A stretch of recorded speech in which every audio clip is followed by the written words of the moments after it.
Yo, how's it going? How are we doing, folks? Now, before anyone mentions the camera and how it's fuzzy, I actually found out the reason why that is the way it is. And it's not anything that I'm doing. For some reason, StreamYard, which is a tool that I'm using, they're the one that's actually doing it. They're downsampling it to the point because I'm not using their service per se to go live, and I'm using OBS to get all the filters and when people super chat and it comes up on screen and the overlays. Because I'm using those and I go for OBS, they don't like it, and so they kind of degrade the service. But that is why next week we'll have that fixed. It took me a while to figure that out, so there wasn't enough time for me to fix it this week to sort stuff out, because I need to get an intro video and stuff like that for the new setup, but it will be fixed. But everything else should be fine. Hot as F here today? Nah, it's cool. I've got a fan. I've got Luna trying to rip my balls off, so other than that, it's all good.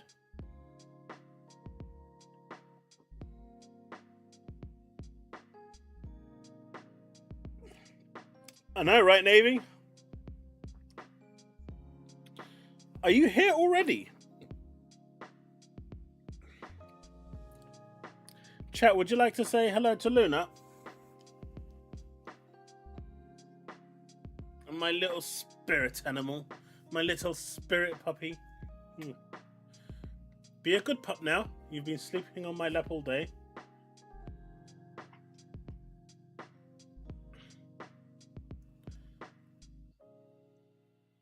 Look, you made a guest appearance. You're famous again.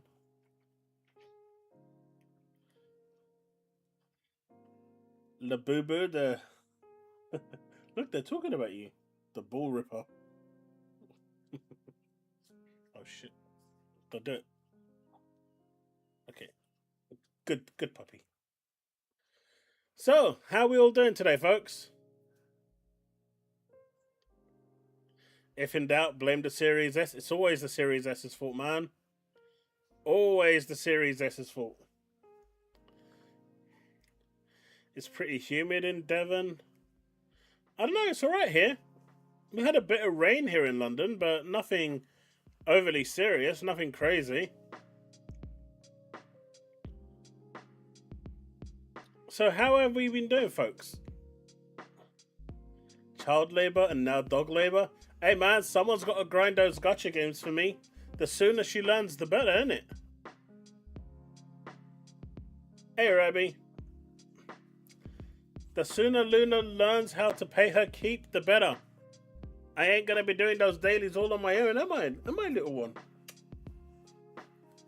Man, Steve be like, I know where you live. You make that dog work for 1 second. I know where you live. Oh. She's grown though, hasn't she, chat?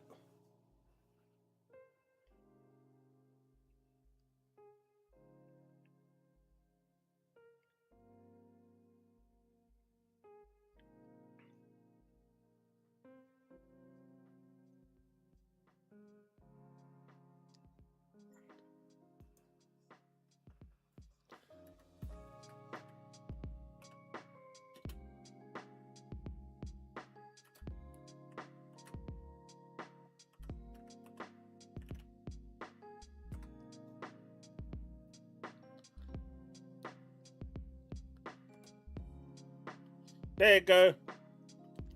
It didn't. You're now a fake mod.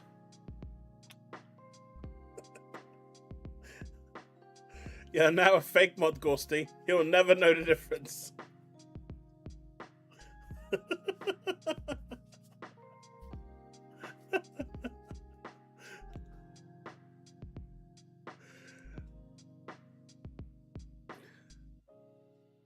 I'm good, Rabbi. How are you?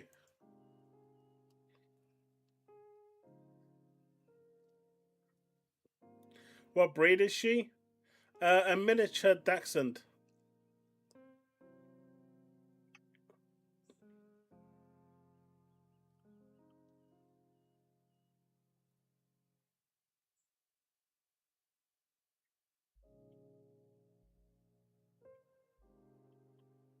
I mean, I do have like the sitting room lights on, and I got a halo light on as well. Hey, Ismail. Diego. I have no power. I said fake mod.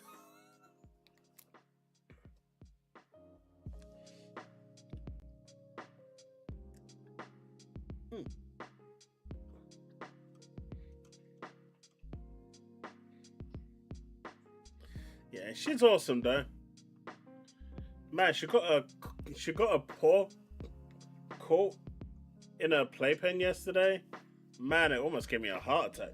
The way she was not very happy. And today, after that, she's not left my side.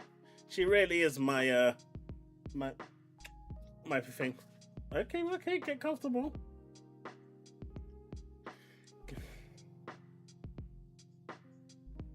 Hey, Sanchez, how's it going, buddy? Hey, Bold Alpha Wolf. Yeah, fake. That's why I have no power. Hey, see, look. When you said I have no power, you became the reverse He-Man. See? What more do you want? I turned you into the reverse He-Man.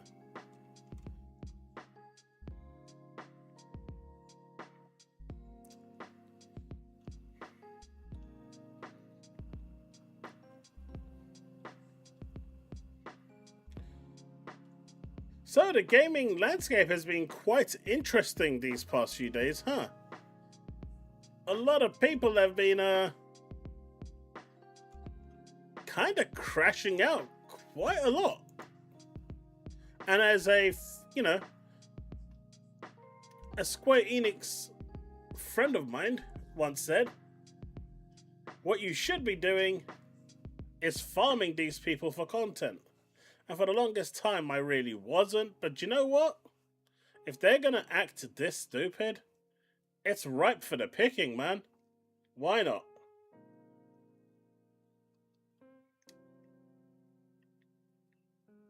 You need energy drinks? Nah. What you need is someone like Luna, who the moment you put your head down, she pounces on you like a goddamn... I don't know what you want to call it. But she is quick. I tell you what, though. I saw something today that I've never seen her do. In my garden, she saw a squirrel. Man, I've never... we've had her for a long time now. I ain't seen her run that fast ever. It was like a blink of an eye. She went from the passage through the sitting room and was in the garden in like under 2 seconds. She didn't catch it though. The squirrel got away.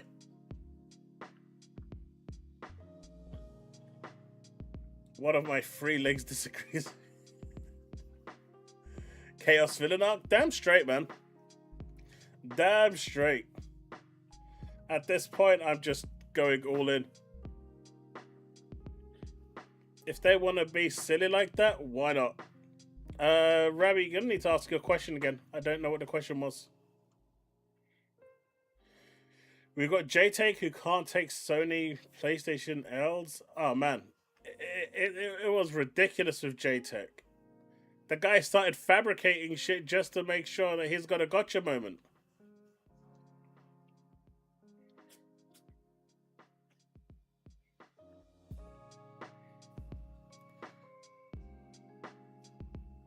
Like when you've got to lie to get a gotcha moment, at that point, you know that something is wrong, right?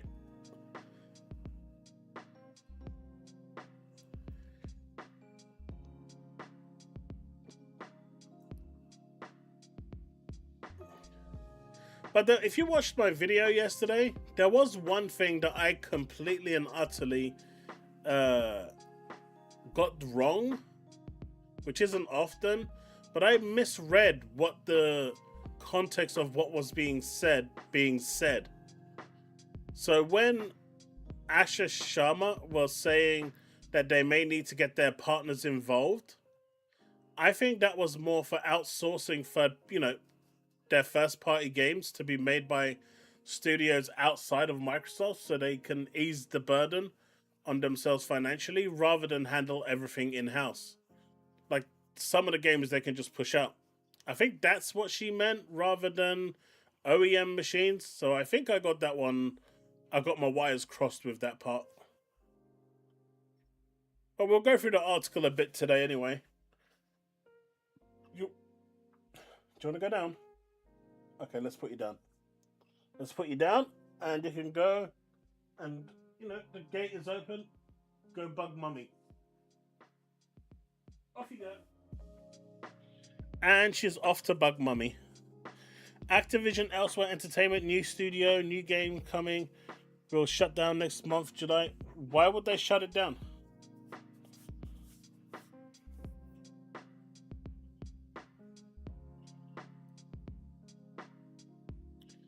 Why would they shut down a studio that is working on a game? That makes no sense.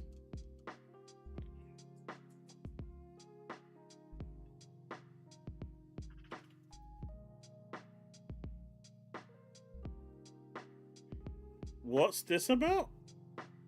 That Paris posted? Ooh, clutch gameplay. Nice. So we have a bunch of news to go through today. We've also got like a load of deep dives, like Fable, State of Decay. Clutch got gameplay, but apparently it's quite jank. So I don't know how good that's going to be, but we're going to check those out.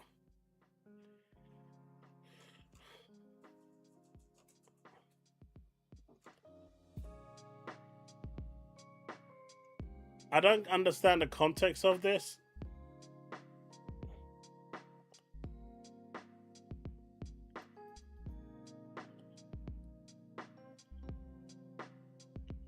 So first, let's start off with some light stuff. Hyped. Hyped is saying, it's funny when Xbox fanboys try to bring Gears into console wars. In reality, Gears is comparable to something like Saros. I think someone is sharpening their chains right now. Or Eternal. It is nowhere close to God of War or Wolverine and will never fit into this conversation. So here's my point, right? Here's what I'm going to say about this. Does anyone remember a game called Concord? Just going to put it out there. Does anyone remember a game called Concord? Ah, I see, Byron.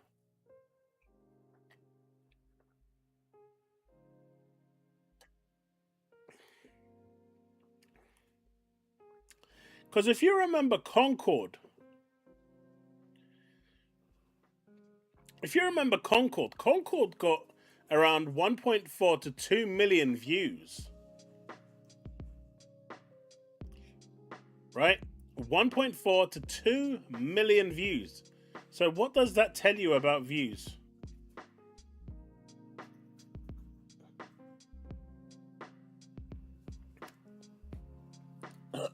I literally just put you down, Luna. Okay, come on, Luna. Come on. I literally just put you down. Come on. Luna. Come on. Don't give me those puppy eyes. I'm trying to stream here and be good for the community. Oh, God. This is going to be a running game with you today, isn't it?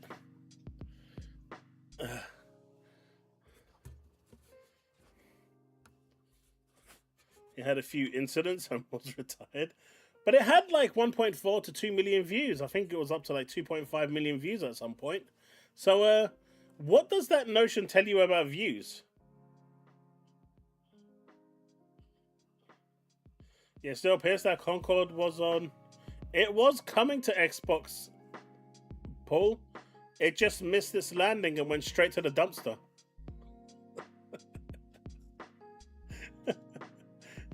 It went straight to a retirement home. You know?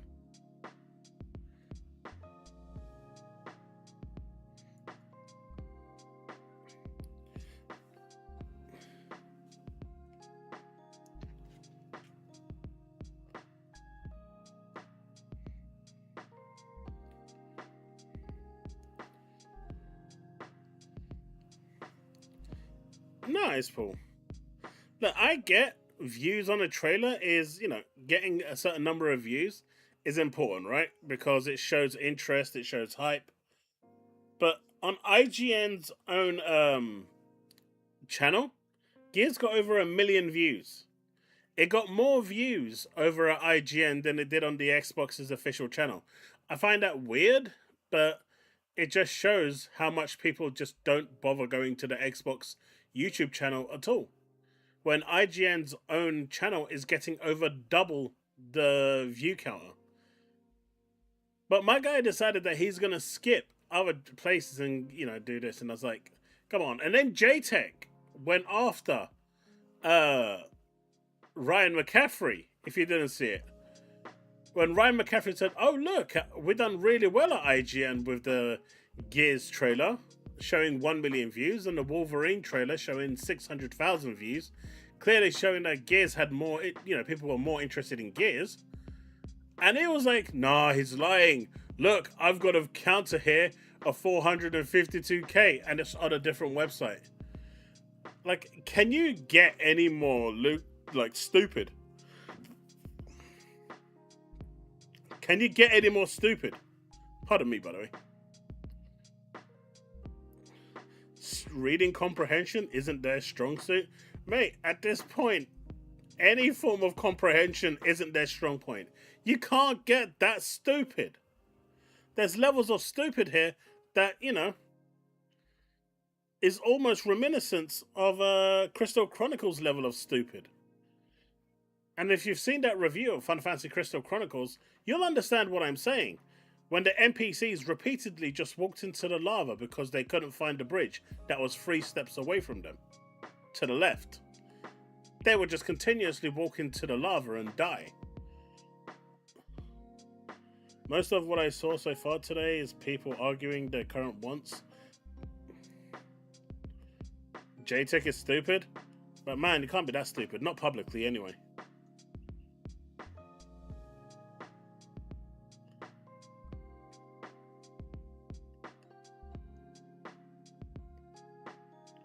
Worried we'll shut down. Like, if it gets shut down, Rabbi, it gets shut down. It is what it is. There's not much anyone can do. Shutting down studios is horrible. But I stand by what I said yesterday. Or was it today? I can't remember earlier. I stand by what I said. And some people may agree with this, some people not. But this is the honest truth, right? Do layoffs suck? Yes, they do. Does anyone really care? No. Unless you actually know the person that's getting laid off. Will people rage bait about it and console war about it and kick off a storm about it? Yes. Will people forget about it in 2 days' time? Yes. Will anyone care after 2 days? Probably not, outside of the extreme minority who are going to continue to use it as console warring rage bait. And then life moves on. It's a cycle that has been here forever and ever. Unless you're personally impacted by it by someone you know, things move on, man. I was made redundant. Who gave a shit about me? No one. And that's my point.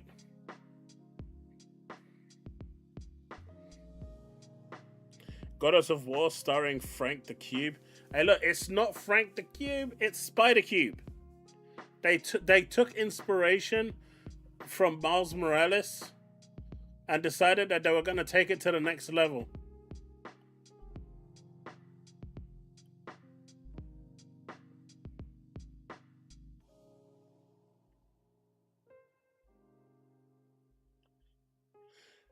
Because you know me, Taz, right? And that's why you was, a little upset that I lost my job because it affects my livelihood. But you know me on a personal level. And that's my point. Rage baiters that also flag it as a result of going back to... See, if you watched my video yesterday, I clearly made clear that it had nothing to do with exclusivity. The fact is, these issues that were happening in the business were happening long before Microsoft decided to go exclusive. In fact, the multi-platform strategy probably added to the strain of what was happening, right? So for people to say that this is because of exclusives is a bit silly, because it's not. And we all know that, because it's there in black and white. You know, in 2022, Microsoft, when they were doing exclusives, had a 12% margin.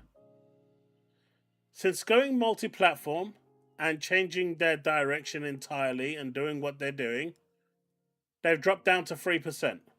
Now, I'm not saying going multi-platform was the only factor here that impacted their reasonings to dropping down to 3%. I'm not saying that. I'm not even insinuating that. There are other factors here. But the multi-platform approach clearly was a factor here. Clearly, the lack of consoles being sold, shortage of memory and stuff, all played a role. But you can see that, you know, the path that they went down originally just wasn't working.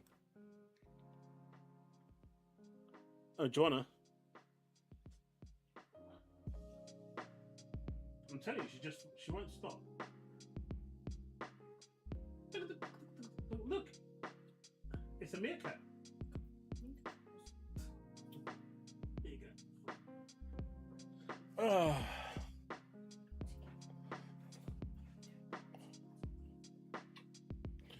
All right, La Boo Boo's gone. Answer what?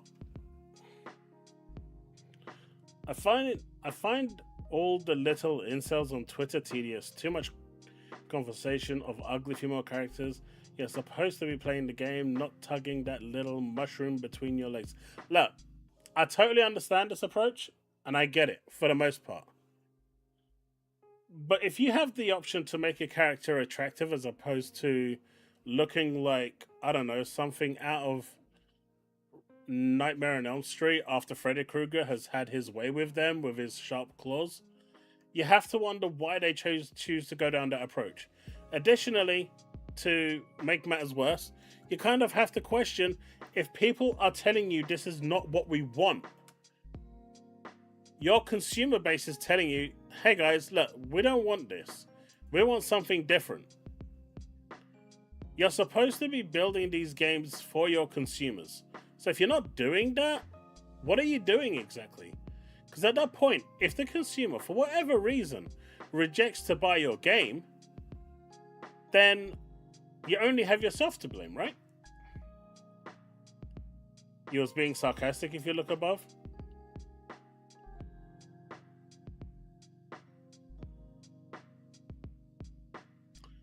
Look, my head isn't in the game. That's all I'm going to say. Moving on. I mean, their opinions are never valid, right?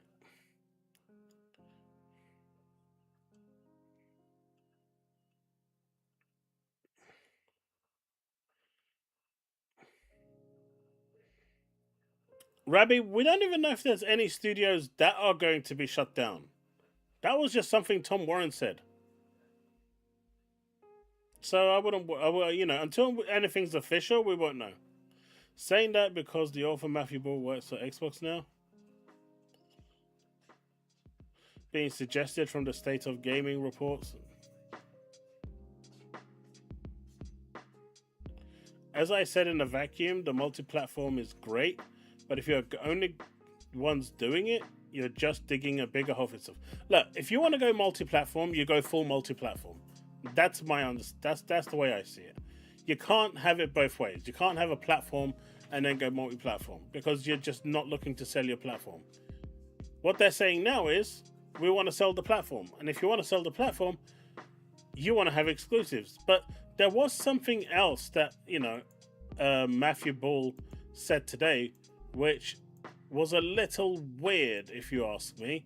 I wasn't really on board with it. Let me see if I can find it. I did have it here. Let me just go to my profile. Because I responded to him. But I didn't get a response back. Also, Play Asia came in clutch for me today. I went to buy Trails of Cold Steel 2 today. Normally that's like 30-40 pounds everywhere. And they had a flash sale going on and put it for $10. And they sold out while I was in checkout. And they tweeted me back saying, hey, it's on sale right now, go get it. And I got it through. I like it. Got it for $10. It was awesome. I like it.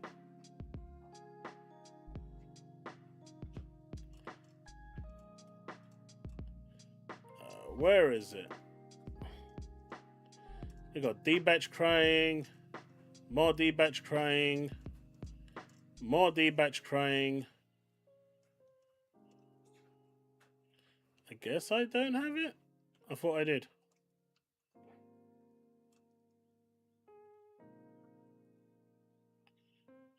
So many games worth hyping. I don't get people focused on other nonsense. It is what it is, man. It is what it is. But at the end of the day, it's still funny to see people, you know, crashing and breaking down. Here it is. Here it is. All right. So, Matthew Ball says Xbox is fixable in an interview. We will invest more in its big IP, cut back on niche productions. I don't like this, right? One of my favorite studios is Double Fine.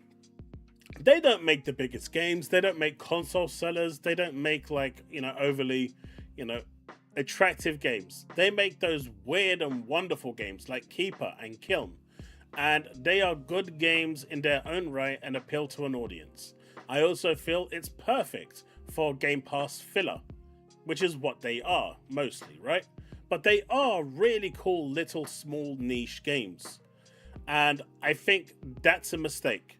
By cutting, I hope when they say we're going to cut back on niche productions, that doesn't mean that they're getting rid of Double Fine, because Double Fine is a good studio.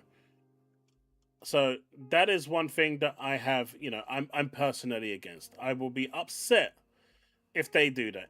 Yeah, like Psychonauts 2, they make good games. Xbox can improve how hard it will be, or Xbox can improve how hard it will be or how long it will take are different questions, which is fair, right? It's difficult to articulate why someone would buy an Xbox. Exclusives help with that. And this is really important for people to understand. Difficult. What he's saying here is Xbox in its current form, if you were to try and sell it to someone, it's very hard. It's very hard to recommend the Xbox platform, the console, as opposed to another console or a PC. It's just, there's no USP, and it needs a USP. And he's saying exclusives help with that, which is true, right? Xbox presence in smaller EU, Japan. PC is the most popular. So he's saying Xbox's presence in the EU and Japan is small. He's saying PC is way more popular in those regions. Windows is where the world plays, so we encourage players to do so in those markets. And I think this is an absolutely stupid approach to what they're doing. Because I said, I understand the desire to push Windows in the Eastern markets, and I guess EU as well. But a lot of great games are developed in those markets that are smaller scale, that never see the light of day on Xbox, due to the fact that there is no Xbox present in those countries. I also think not pushing further into the China project is a missed opportunity. I understand the reasonings, but still think it shouldn't just be abandoned entirely, which it sounds like is the case. So what they're saying here, I mean, to me, this tells me that yes, Xbox has a smaller presence in EU, UK, Japan, so we're not really going to bother with that market. We're just going to push PC there. And instead, for America, we're going to, as the only country, we're going to push the Xbox. I don't see that working.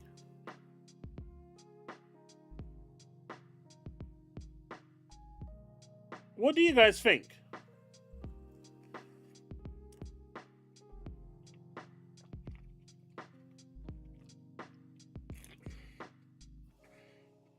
Sanchez, you're 100% right. There's no lies spoken there.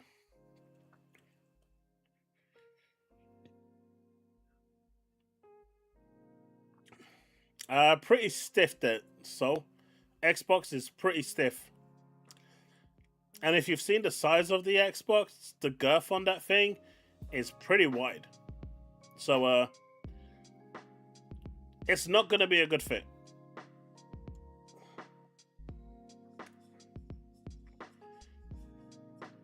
Navy, I hope so too.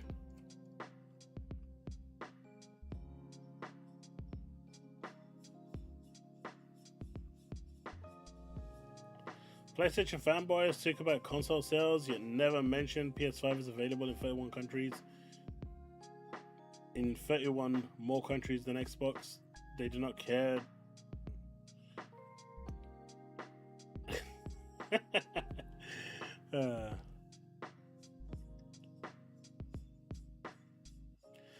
He's the one that's actually pushing the ideas, Vital. He's the one leading the charge, in my opinion. He's the one that's providing. I mean, he's the strategic officer, right?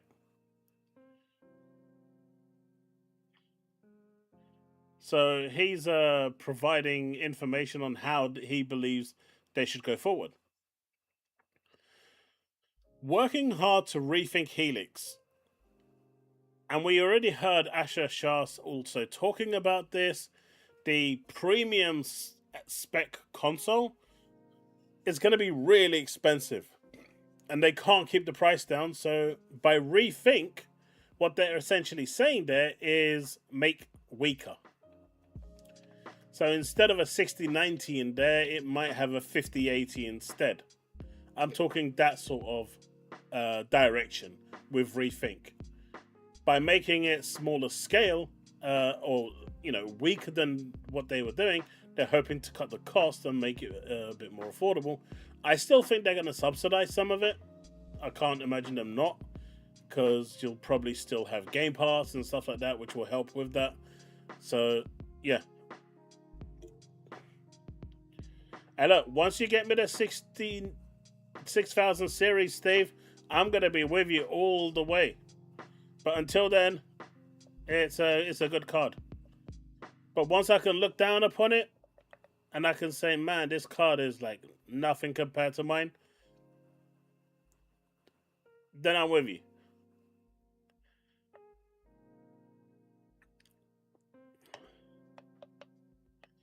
It will be as powerful as the Series S. I mean, the Series S is more powerful than the PS5 Pro, right? That's what I'm constantly being told. It can outperform in graphics, performance, resolution, everything. So, you shouldn't undermine the Series S.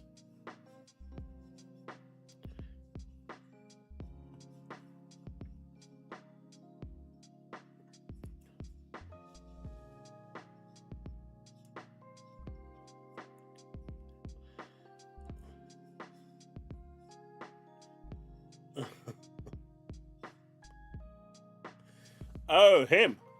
I'll bring him up in a sec.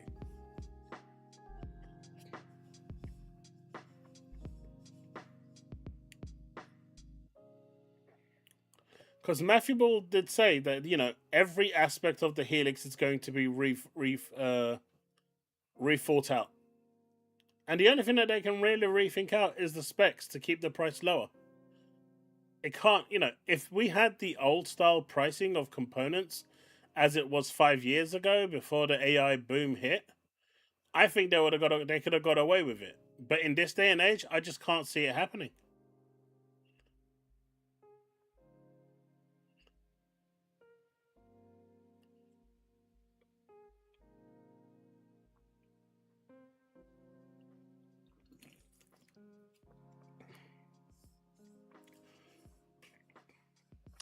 I heard it's going to have an Intel Pentium. An Intel Pentium 2 single core processor. So it should be quite good.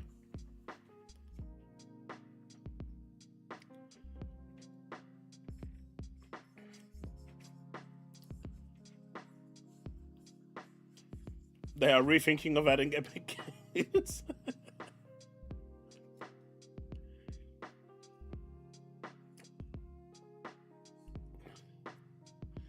At £500 per week? Are you mental?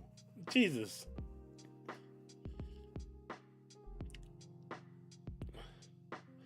Make the Helix cloud exclusive until RAM prices. Nah, that's not going to work.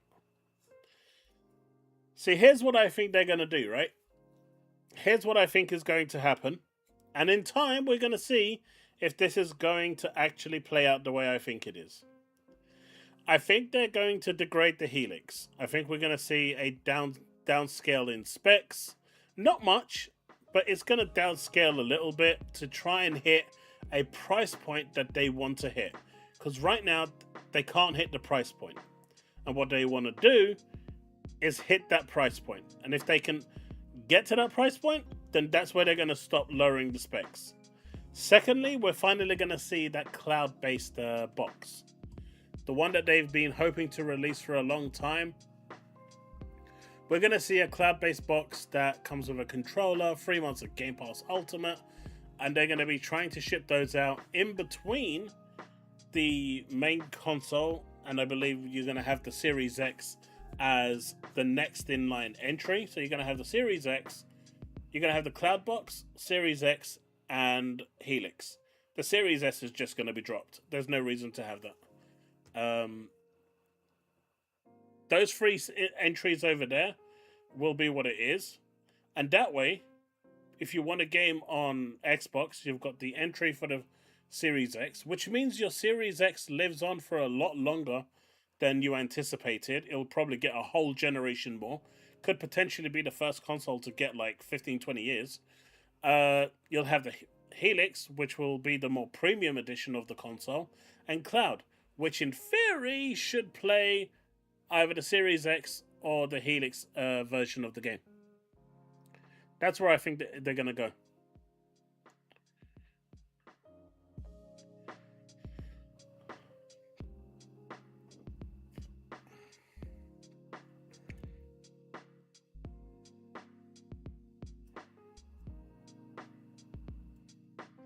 Government should be subsidizing increased component manufacturing. Nah, they're not going to do that.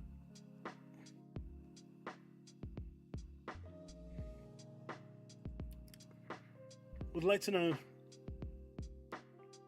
how they think they're going to make this more affordable. They don't have control over governments. I mean, that's why I said it's going to drop it. The spec has to drop.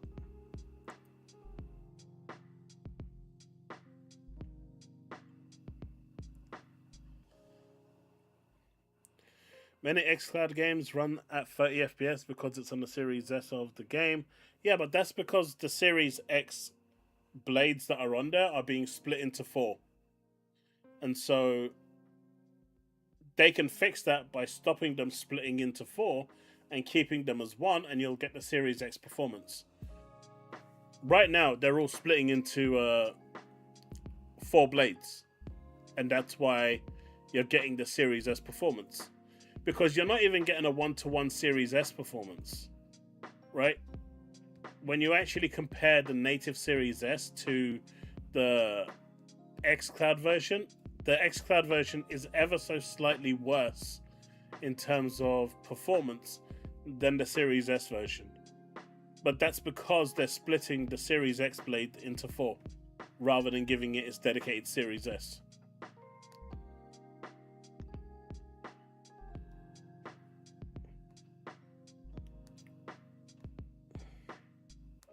Rabbi, like I said, I don't know. I can't answer that.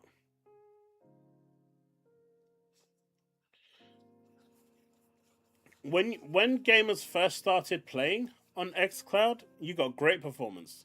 You were running off the Series X blade. And then it got busy and thing. Rabbi, you keep asking the same question, expecting a different answer. There's a word for that. I'm just going to keep saying the same answer. But if they can ramp up the production of the Series X's and get more blades in play, then it's an option, right? It's an option.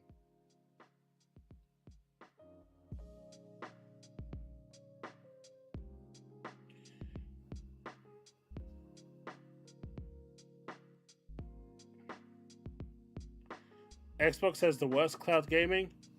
I don't know. It does run at 1440p, which is quite nice. They have done improvements to the cloud service.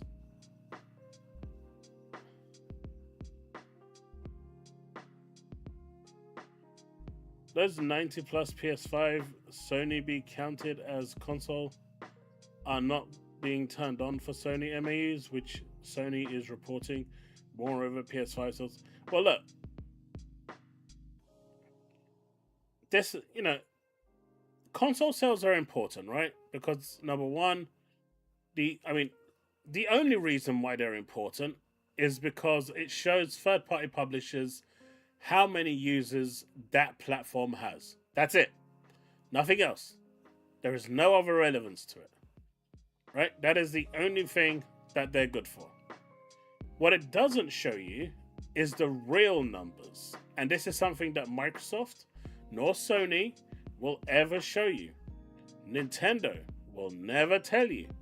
Because they won't. Because it doesn't work in their favor. Let me ask you guys a question. And I want you guys to be openly honest with me on this one, alright? Like, full on honest. No BS. How many Xbox consoles, Series S and X, do you have in your household that logs in with your profile?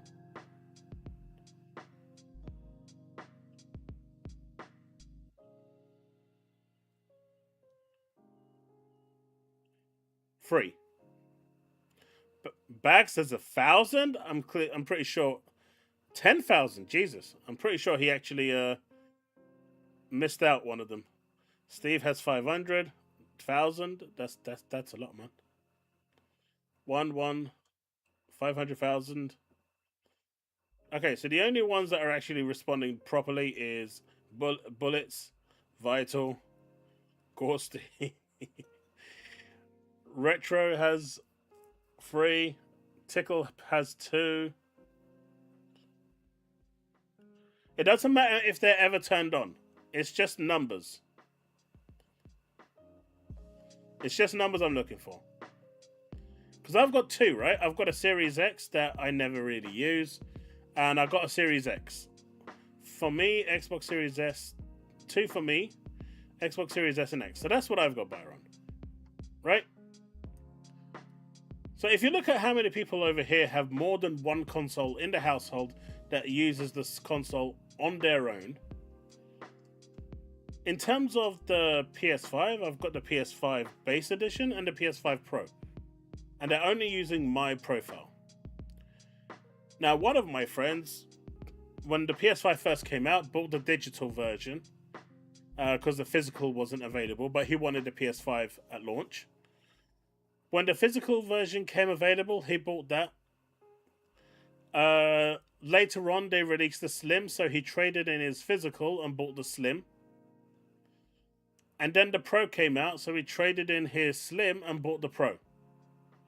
The point I'm trying to make here is a lot of people buy multiple consoles. And so that 40 million, 100 million immediately becomes diluted. And the real number of users, which are the individual accounts logging in to that PS5 or the Xbox Series S and X, is the value that you really want. That's the number that's truly important. But Microsoft and Sony will never give you that number. And so all third-party publishers have to go on is how many consoles has the platform sold. If it's shipped 100 million units, that's a lot more appealing than 40 million units. And that's all they got to go by. But the real information is how many of those unique users are using your console. Have you noticed they never ever give you that information? And they will never give you that information. Because that number is a lot lower than the number that they're projecting right now.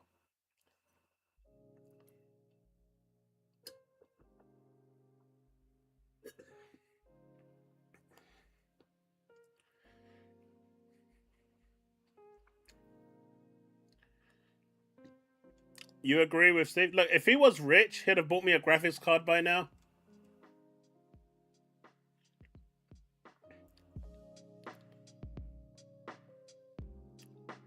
Guy lost all his money. He's no longer rich.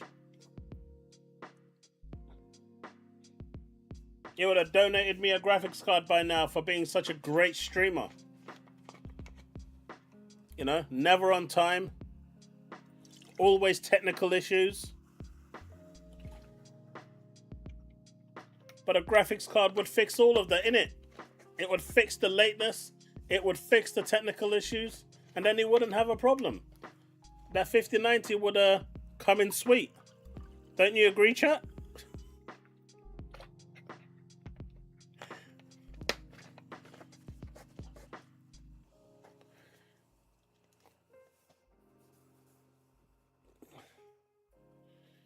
And that's why the whole notion of MAUs is silly. Because MAUs don't, they hide the real picture. They hide the full picture that people care about.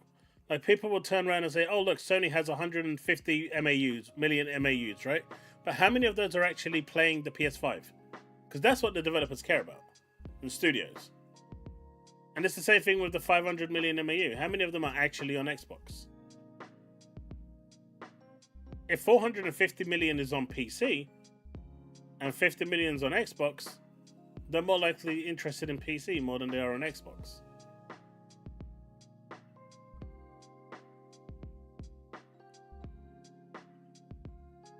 Hey, look, man. Reforge has enough of graphics card. You've sent him like 9 already in the past year. You got to start sharing that wealth.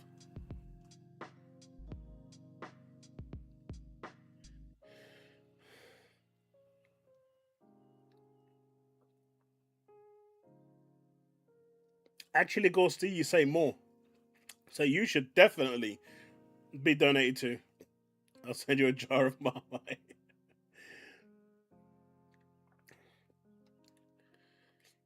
He says, console is growing, not dying.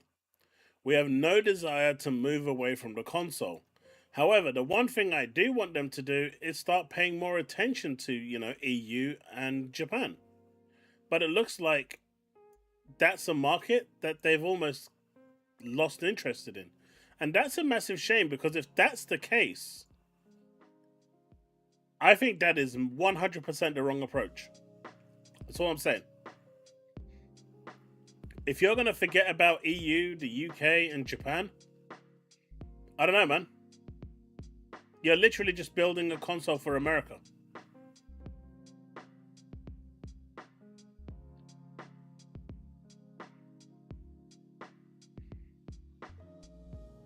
See, I don't think consoles are dying. I think consoles are outpricing the community. When you have $1,000 for a Steam Deck, it's kind of stupid.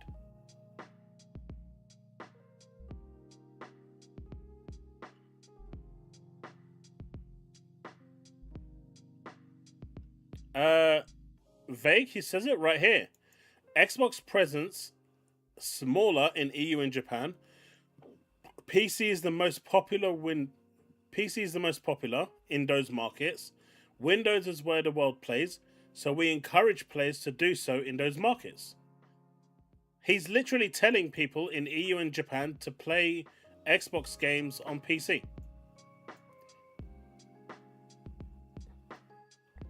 It's right here, man.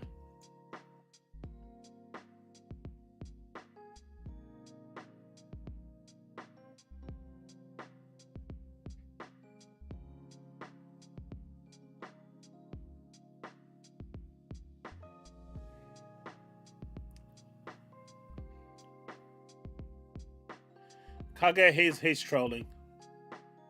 The only time he's not trolling is when he says he's not going to send me a graphics card. I keep checking out for the postman.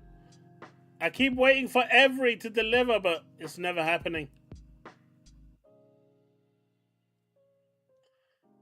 Now this news overshadows the anti-consumer Steam news in them stopping physical gift cards.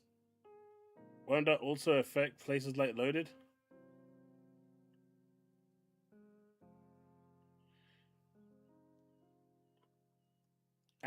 I mean, Loaded is gonna be. Are you talking about the Steam card news? We were discussing it earlier in the stream. Not in the stream, in my Discord. That's just a power play that Valve is doing because they want to make more money off the Steam cards. That's it. It is very anti-consumer in my opinion. That what they're doing. I don't think it'll affect many people, but it will affect some. But all this news about it's to prevent scamming this and scam that. That's all BS. The fact is those cards cost money to manufacture. Those cards, they're also losing money when it goes to retailers because retailers are going to take a cut as well. They want to avoid all of that cost and go straight digital where they can take 100% of that cost for themselves. That's it. That's all it is.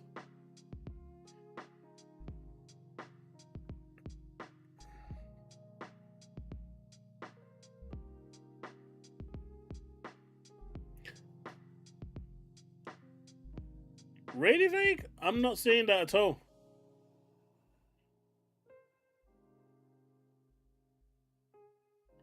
He's telling you PC is the most popular, Windows is where the world plays, so we encourage players to do so in those markets, referring to EU and Japan.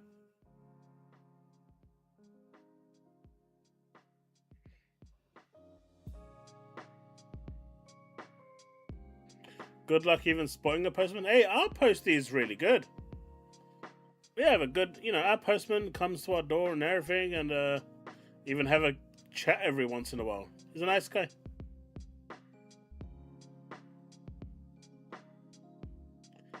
Hey, Broke Boy, how's it going, buddy? I think if the market was growing, it wouldn't be as expensive as it's become. They're not getting that new customer. I mean, they're not trying to get new customers, are they? Bold. I mean, now they are. I can see them doing that now, and I think that's a good thing. But I think for the last couple years, at the very least, they've been coasting along and just doing the bare minimum to maybe just to see where this whole AI situation ends up, right? Whether new things will come out to bring prices down or whatever the reason could possibly be. Maybe, they've over the last 2 years, they realized internally that these consoles were costing them so much money that it made more sense to slow the sale of the consoles to save money in the long run. I mean, ultimately, it could be anything until they come out and say what the true reasons for it is. But the one thing that's evident is that they haven't been trying to sell the console. Because when you come out and say no console required to play Xbox games, this is an Xbox, no console needed, play on your TV, play on your Fire Stick, play on your mobile phone, play on your Halo Light, play on your Samsung fridge, play on, your battery pack, you don't need a console, you're not going to sell the console. Because when the manufacturer themselves, the platform holder themselves, tells you to your face, hey buddy, you don't need an Xbox to play your Xbox games. You don't need to buy an Xbox. Why are you buying an Xbox? It kind of, you take a step back and say, hang on a minute.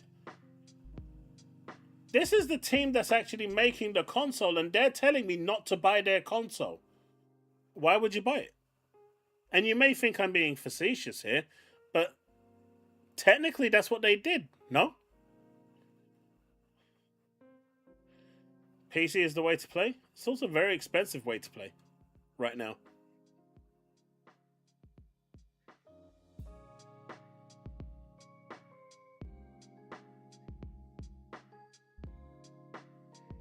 Stock of Truth E3 review.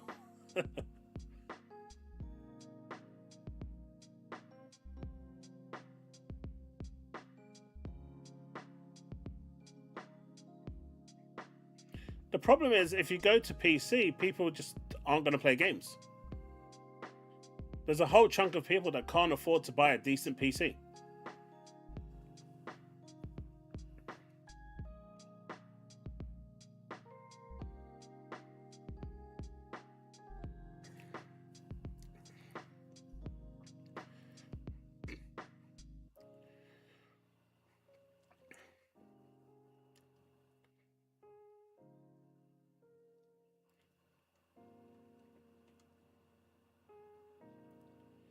Bring your own device is the future. Mate, I'm gonna bring my is it a Calcia calculator? Does that work, Ghosty? It's got an LCD screen.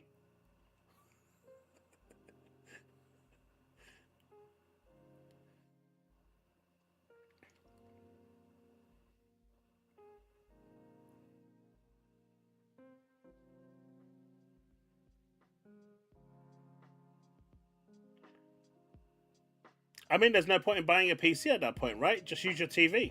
So I'm talking native gaming, and for the price that it costs for a console, I want at least the equivalent quality in a PC. Can you build a £500 PC that's going to give me the same level of output as a Series X? Because that is what the Series X costs right now in the UK. Brand new, out of the box.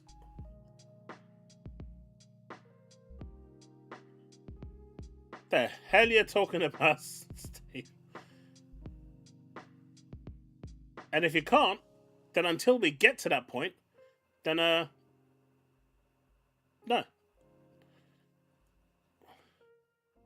No, I'm talking brand new, Vital.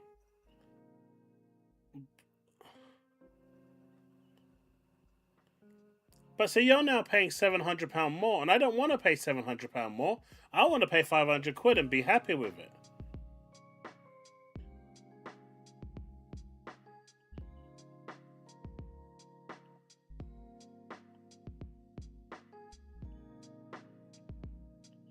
You see, now you're moving the goalpost.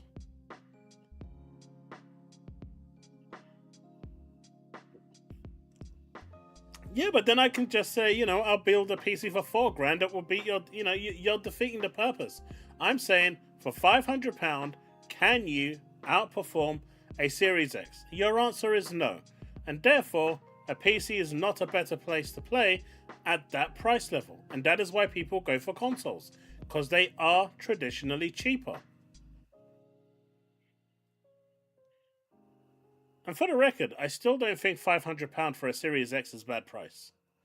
I know it used to be $450, and this time in the generation it probably should have been around $399 maybe, but it's still not a bad price. I mean, a PC can do more. I agree with that.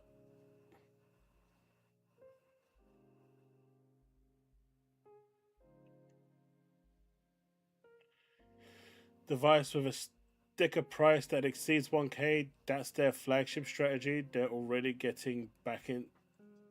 It's going to be. If they're going to move a device with a sticker price that exceeds 1,000, and that's their flagship strategy, they're allegedly getting back, it's got to be the best thing since sliced bread, or they're absolute fools. Bolt, this is why I believe, right, when they say we're working hard to rethink Helix, they're clearly rethinking the specs and the price point. The price point is the most important thing, right? Maybe they'll decide that, hey, the best way to do it is to keep the specs the way they are and offer the system on finance. I don't agree. I don't recommend anyone go under finance to buy a games console personally, but each to their own.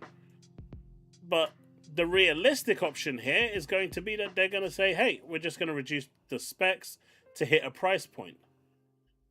And I think what you're going to see is that the Series X will remain as the entry-level console, and Helix will be the premium version.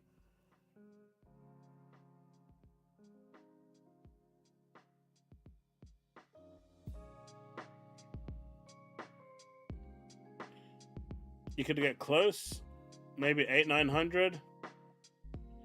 Yeah, but 2-3 years ago, the Series X was $449.99. It was even cheaper. Mate, you're already fully out. You've got a 6000 RTX. And if you guys don't know how much that graphics card is, go Google it. You're already out. You're not coming back in.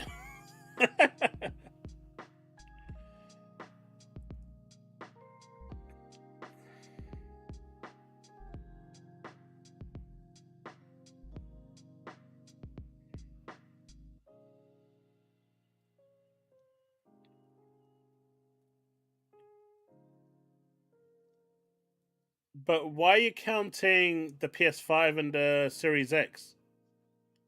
The Helix and the PS6 will play the previous generations anyway. So what you're saying is, if I want to play everything between PS6 and Helix, it's going to cost me 1,200, not 2,200. That's not right. You're counting the consoles twice. There's no reason to do that.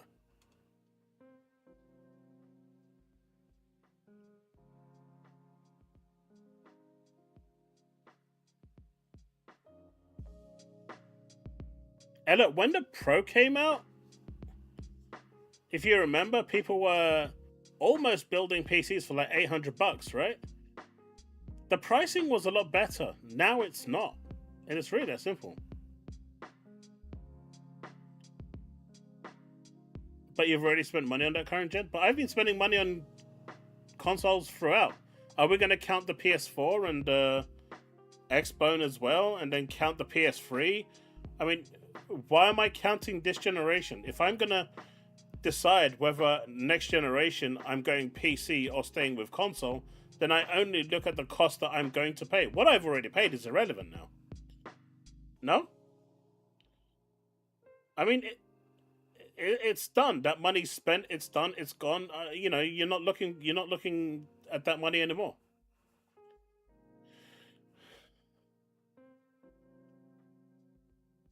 Look, Steve, it's going to come with 4K 60 capable games. You're going to get Minecraft at 4K 60. You're going to get the net game Tourist at 4K 60. In fact, I heard they're releasing a Tetris game on the Helix that will run at 8K 120 FPS.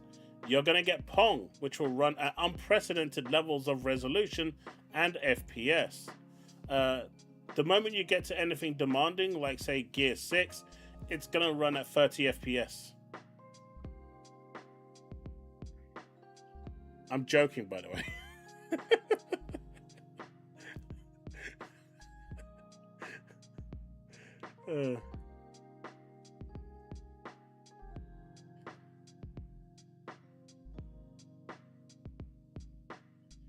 I mean, the best way to get people to come to your platform, Bold, is to have great games that you can't play anywhere else on the console platform.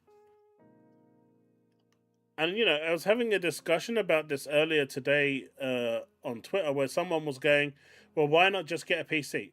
Or why aren't people moaning that Steam gets the games and they don't go to Xbox PC?" And this was in regards to the exclusivity, because they were upset that PlayStation wasn't getting it, but Steam is. And Xbox fans were happy that Steam is getting it, but not PlayStation. And to a certain degree, I kind of understood. I mean, we had this discussion last stream where I said, is it the case that the majority of you want games exclusive to Xbox, or is it the case that you guys just don't want PlayStation to get it? And almost everyone answered, we don't want PlayStation to get it. It wasn't even about exclusivity. They just didn't want PlayStation to get it. But to me, the PC crowd is different to the console crowd. People who play console gaming are looking for that simplicity. They want that simplicity and they're happy with that simplicity. PC gaming can be simple, and in all honesty, outside of one game in the last 10 years, I've had no problems with PC games at all. Like, at all. I think the only one I had a problem was when I tried to play multiplayer with Steve that time on that Alien game that for some reason didn't boot. But then the developers knew it wouldn't work and they still sold it, which is weird. But there you go. Anyway, moving on. PC to me is like a different market to cloud gaming. They don't, console gamers, they don't care what PC is doing. They don't care what the cloud is doing. What they care about is the console experience. And so right now there is only 3 choices in the console market when it comes to consoles: Xbox, PlayStation, and Nintendo. And so whichever one offers them the best value, the best deal, the best games is going to be the one that they go to. And one of the easiest ways to do that is releasing great exclusives where you can only play those games on that platform. PC does have all Xbox games. There's no denying that. Cloud services now have all Xbox games. But people don't want to play on those platforms. Because they're different. It's a different category. Chaos needs to learn from Reforge. I will if Steve sends me that graphics card. But he won't send it. So I can't learn from Reforge.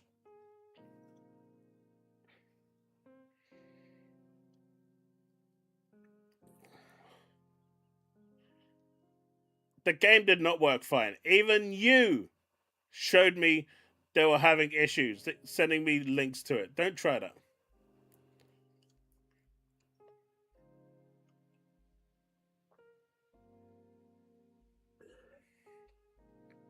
PlayStation would love to be a monopoly.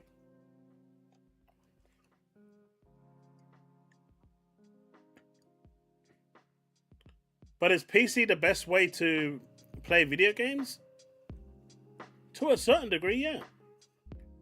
You know, you can, even at the lower settings, you can manipulate the settings to the way you want to get the best performance you can have. You can't do that on console. It's literally just you're either playing in graphics mode at 30 FPS or performance mode in 60 FPS. That's it.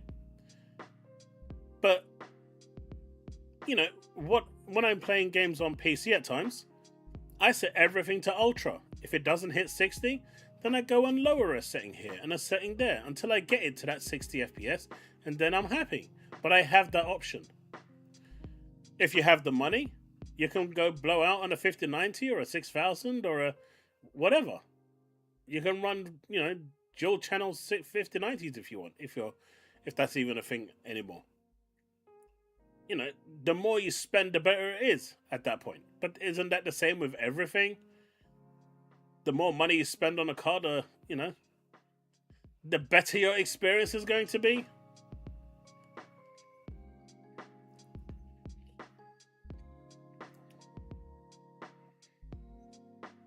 Game Pass has started growing, which is nice.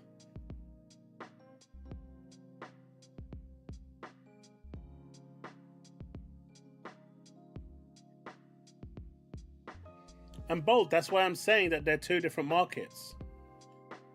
An actual console gamer just doesn't care about none of that. They don't care about the freedom of PC. They don't care about all those indie games that are available on there that they'll never play. What they care about is the simplicity of coming home, pressing that button on the console or the controller, sitting down, putting the TV on, and jumping straight into the game. The average person just cares about that. Us Twitter fanatics or gaming fanatics, hardcore fanatics, we on the other hand, we care about what you're saying, but we are the extreme minority. We are not the majority. Right? The hardcore gamers, we are the minority. The casuals don't care. An example of this I'll use is from Destiny 2. Right? If you remember that game, and man, the send-off that they had in this update for Destiny 2 was quite tragic, by the way. But anyway, more on that later. Destiny 2 released an update on PlayStation where they released a 60 FPS update, or I should say a PS5 version of the game. Bungie came out like 4 months later in an update on their TWAB and said, hey guys, you know, we've had this shiny PS5 version that we released some time ago, like 4 or 5 months ago. We've noticed that like a lot of our players are playing on Destiny 2 are still using the PS4 version, but you're on PS5. You could just go download and get better performance. Please do it. Right? And the ratio was something like 70% of PS5 owners were still playing the PS4 version at 30 FPS. They just don't care.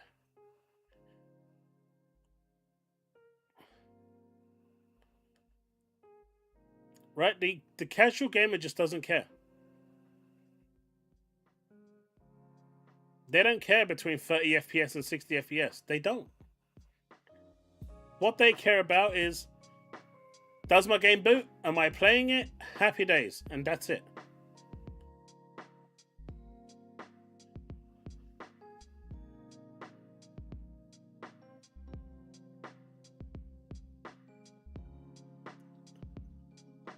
But Ghosty, I'm not saying it's bad. I'm just saying that that market isn't the same as what the console users want.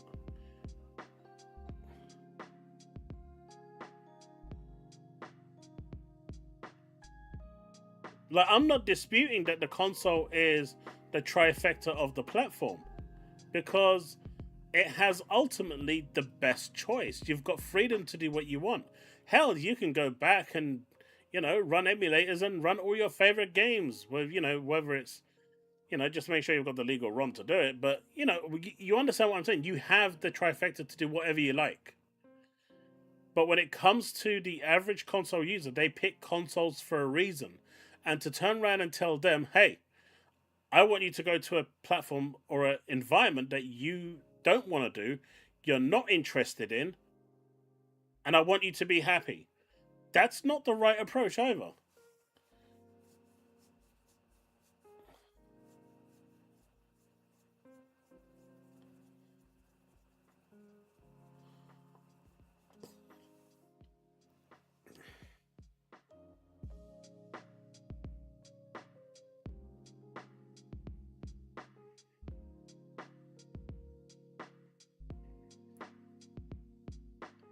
Yo, bold out for one with the 5 gifted subs.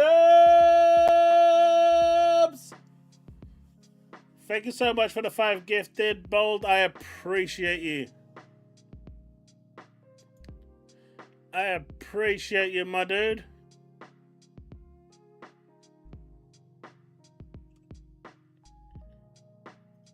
Let's update this.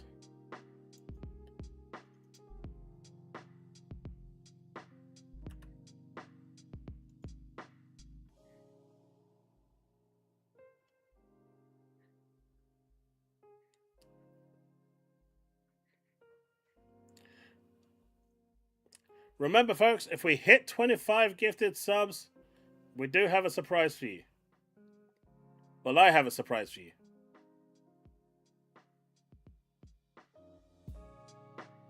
But it has to hit 25 within the month. But the point is, you can literally have a PC that works like a console. Xbox mode or Steam OS with big picture mode are essentially... So right now, with big picture mode, you still have to jump into Windows. You have to go through all that silliness.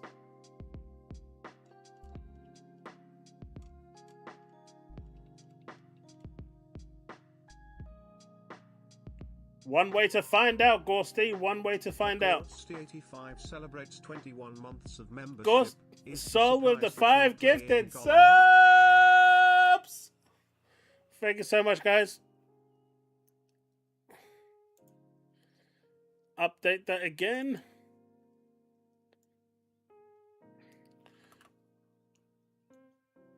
Thank you so much for the gifted subs. Surprises, Labubu.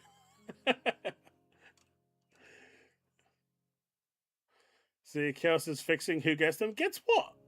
I can't fix the gifts. Hey, I don't even see who's getting gifted. Not on this thing here.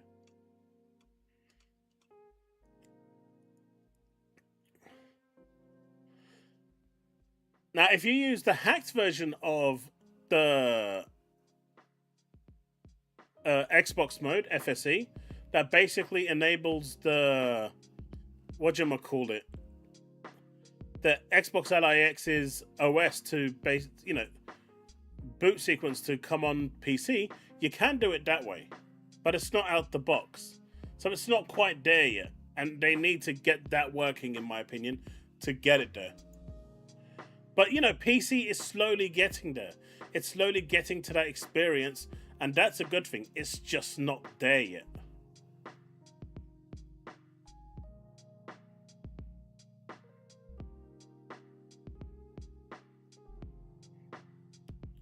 Woodpit, what is it that you want on the Series X?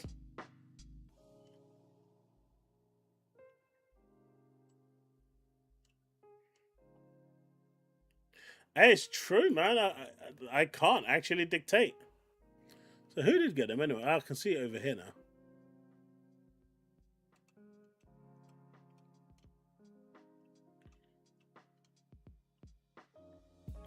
Nice. But you know, do I want PC to get to that point? Of course.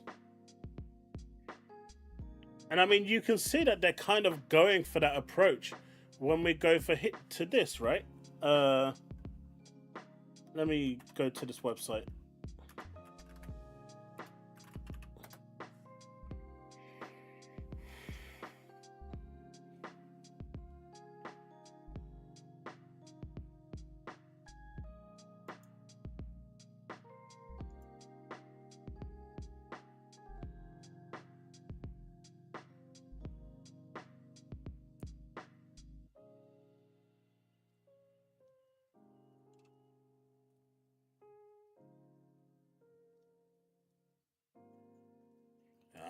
Why isn't it loading?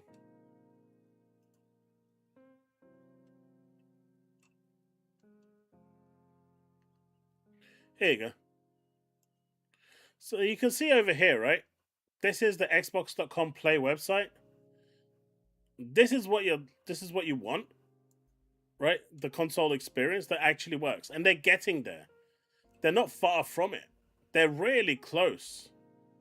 But they need Windows to boot straight into this. This is the cloud server, by the way, what you get for the cloud. So they're really close in getting there. But they're not there yet.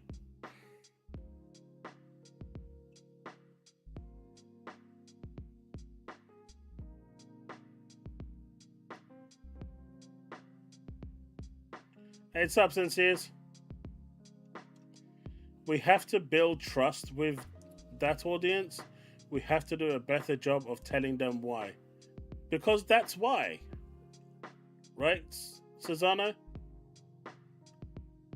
I explain it like this for anyone who will listen. Consoles are like driving automatic and PCs are like driving stick. Exactly. And I prefer to drive automatic.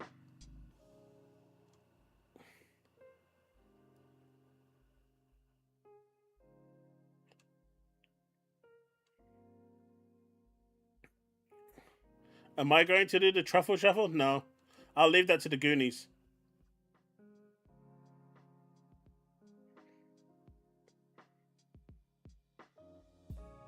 But Ghosty said he's going to do the famous scene from Goonies with I Love You, Chuck.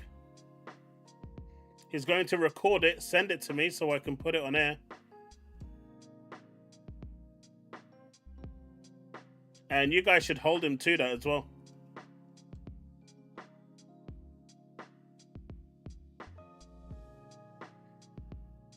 You did? Automatics aren't cars? Of course they're cars. They're lazy man cars. We can't ask publishers, and especially players, to bet on us on other platforms before we shore up the platform we have. Look, the bottom line is they need to make sure that their platform is fine.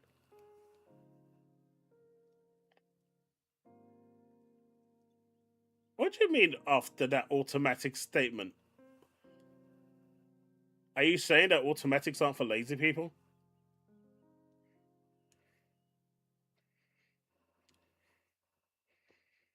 I'm lazy. I drive an automatic. I used to drive a manual for years, and then I went automatic, and I never looked back.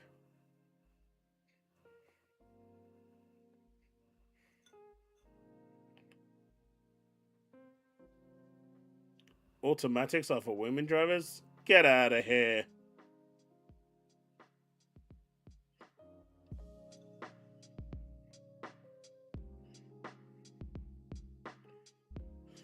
Hey, sup, Yankees?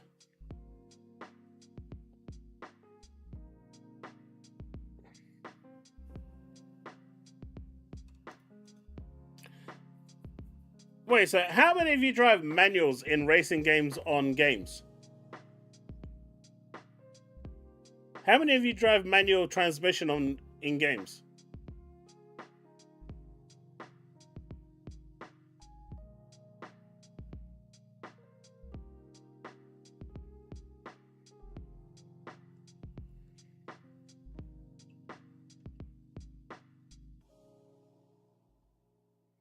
Look,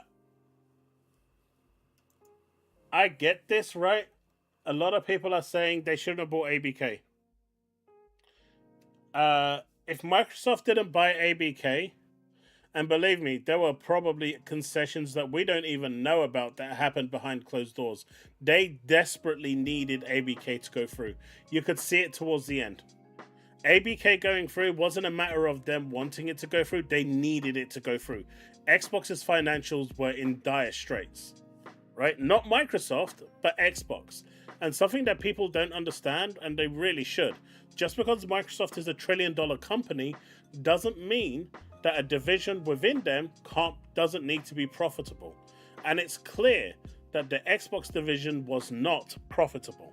And so they desperately needed that ABK thing to, division to go, merger to go through. And even after the ABK merger went through,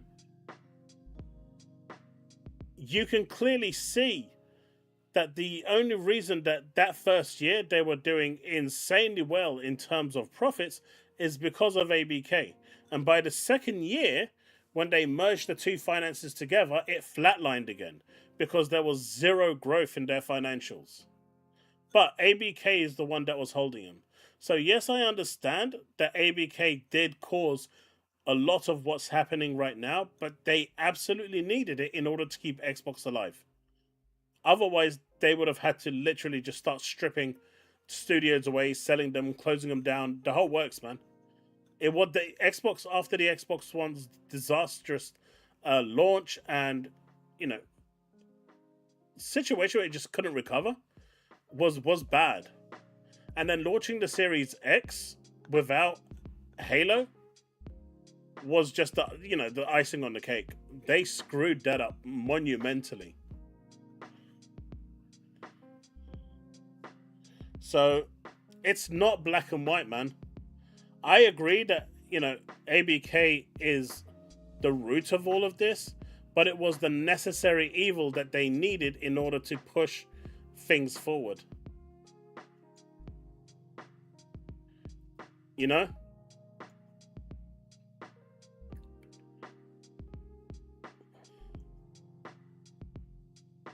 And Goonies is such a great movie.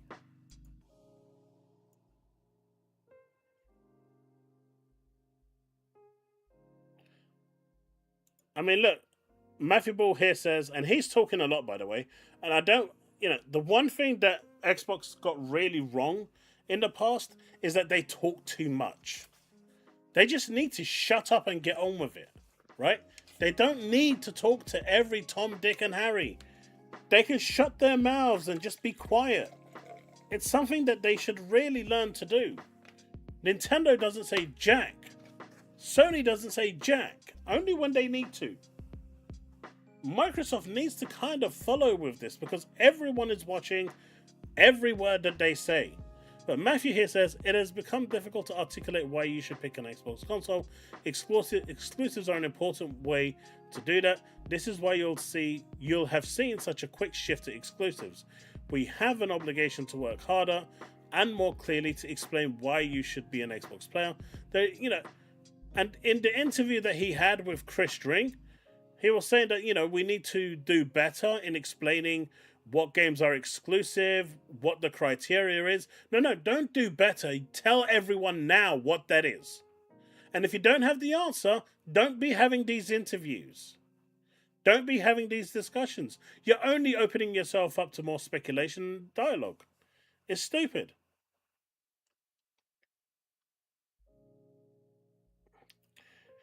If they're rethinking the Helix, does that mean that PC may not be on it? It could mean absolutely anything, gaming. Nothing is off the table.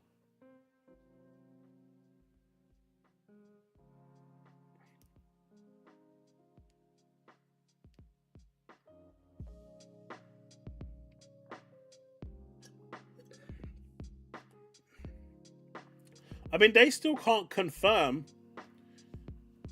what PC platforms are going to be on there because, quite honestly, I don't think they actually know themselves.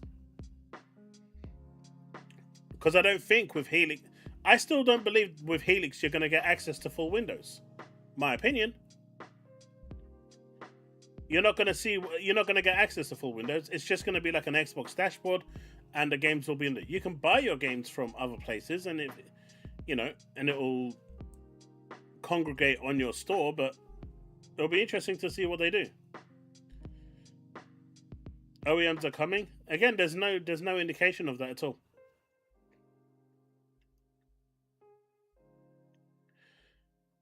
Unless you're going to believe this guy who said it's never coming back. But, ponies are still going to believe him and listen to every word that he says. What can I say, man? What can I do?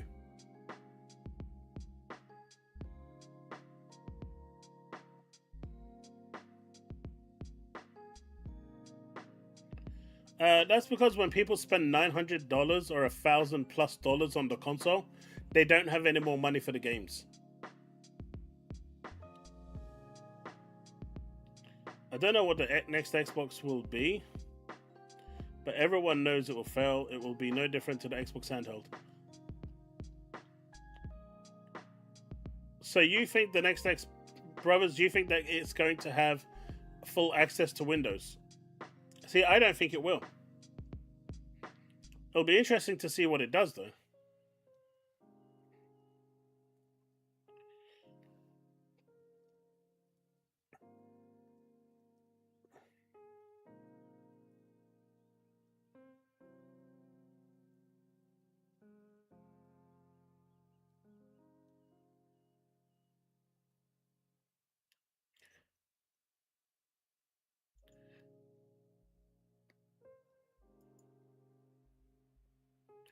I can close that.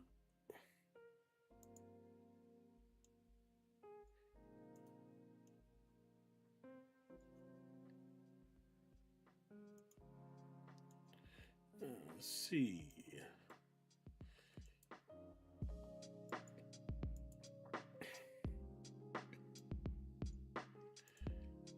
And apparently Halo Campaign Evolved trailer being pulled from PlayStation's State of Play has potentially damaged the relationship between Xbox and Sony. To which I say, good! What did Xbox customers ever get from PlayStation? What did they ever get from PlayStation? Nothing. Absolutely nothing. So does anyone actually care that relationship is going to be damaged? Like, is this like some kind of, oh, we should be really worried about this because, Jesus, man. They're acting like we should actually give a damn about that sort of thing happening.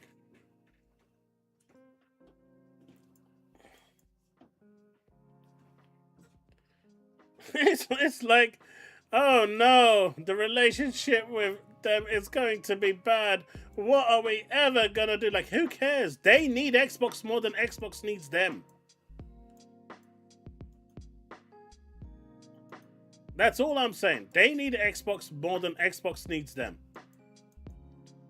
They need those games to populate their console, because the fact is, those 13 games that they lost over the years because they decided to cancel them all for whatever reason, that put them in the shit. And if it wasn't for Xbox bailing them out, they would have had nothing. Xbox had the golden opportunity to kick their ass. And what did Xbox do? Well, history speaks for itself.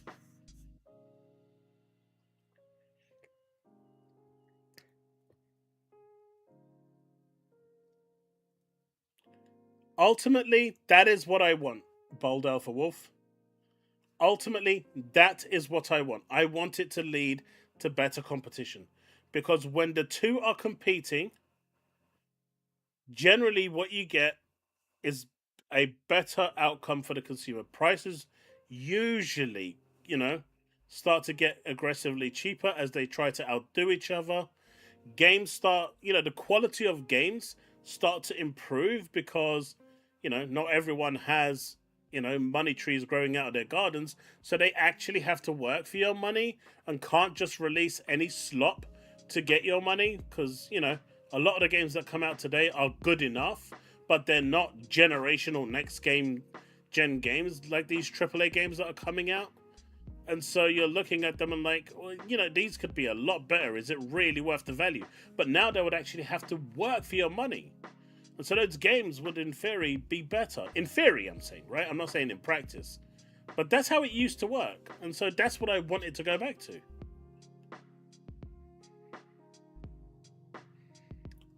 Man, they're going to be saying it's a PC until the end of time. Chaos, yes or no, was Xbox declining before they started PS5 ports?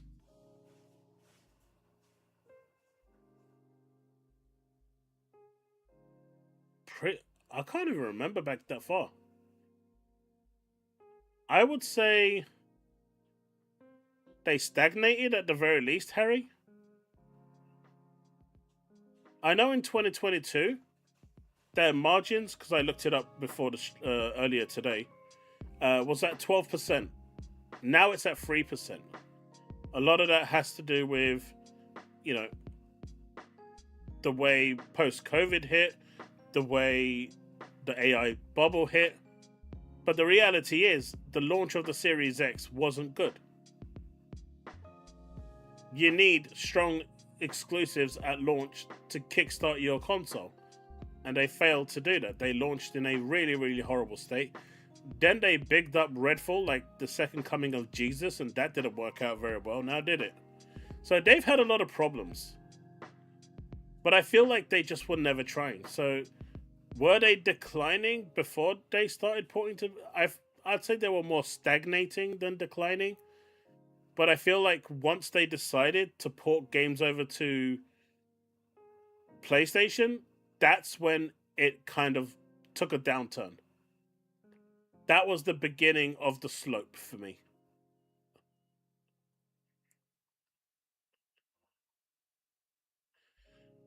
For whatever reason, that reason was Bungie sabotaging. Bungie did sabotage. Pete Parsons was feeding them good. He was telling them everything they wanted to hear. Pete Parsons, look, I'm going to say this. Bungie as a company and the dev team didn't deserve what Pete Parsons did to them. That guy took his golden parachute. He's got a whole host of cars. And it ain't nice, man. What Pete did is not nice. It sucks. That's all I'm going to say. It sucks. And, ultimately Destiny paid the price. But, you know what? I'm going to play a small video. It's by a guy called Chrissy. Right? He makes great videos, and you guys should sub to him. But I'm going to play this video. Hey, Talos. Saros 2. I did stream it already, Sanchez. See, I stream over at Twitch and my other YouTube channel, though I'm probably going to switch to Twitch full-time for a lot of reasons. But for now, I'm multi-streaming over at my other YouTube channel, Chaos Lounge Gaming, and my Twitch channel, Chaos Lounge _. So if you're interested in seeing my gaming streams, please do go check those streams out. We stream on those at Monday, Wednesday, and Fridays over there.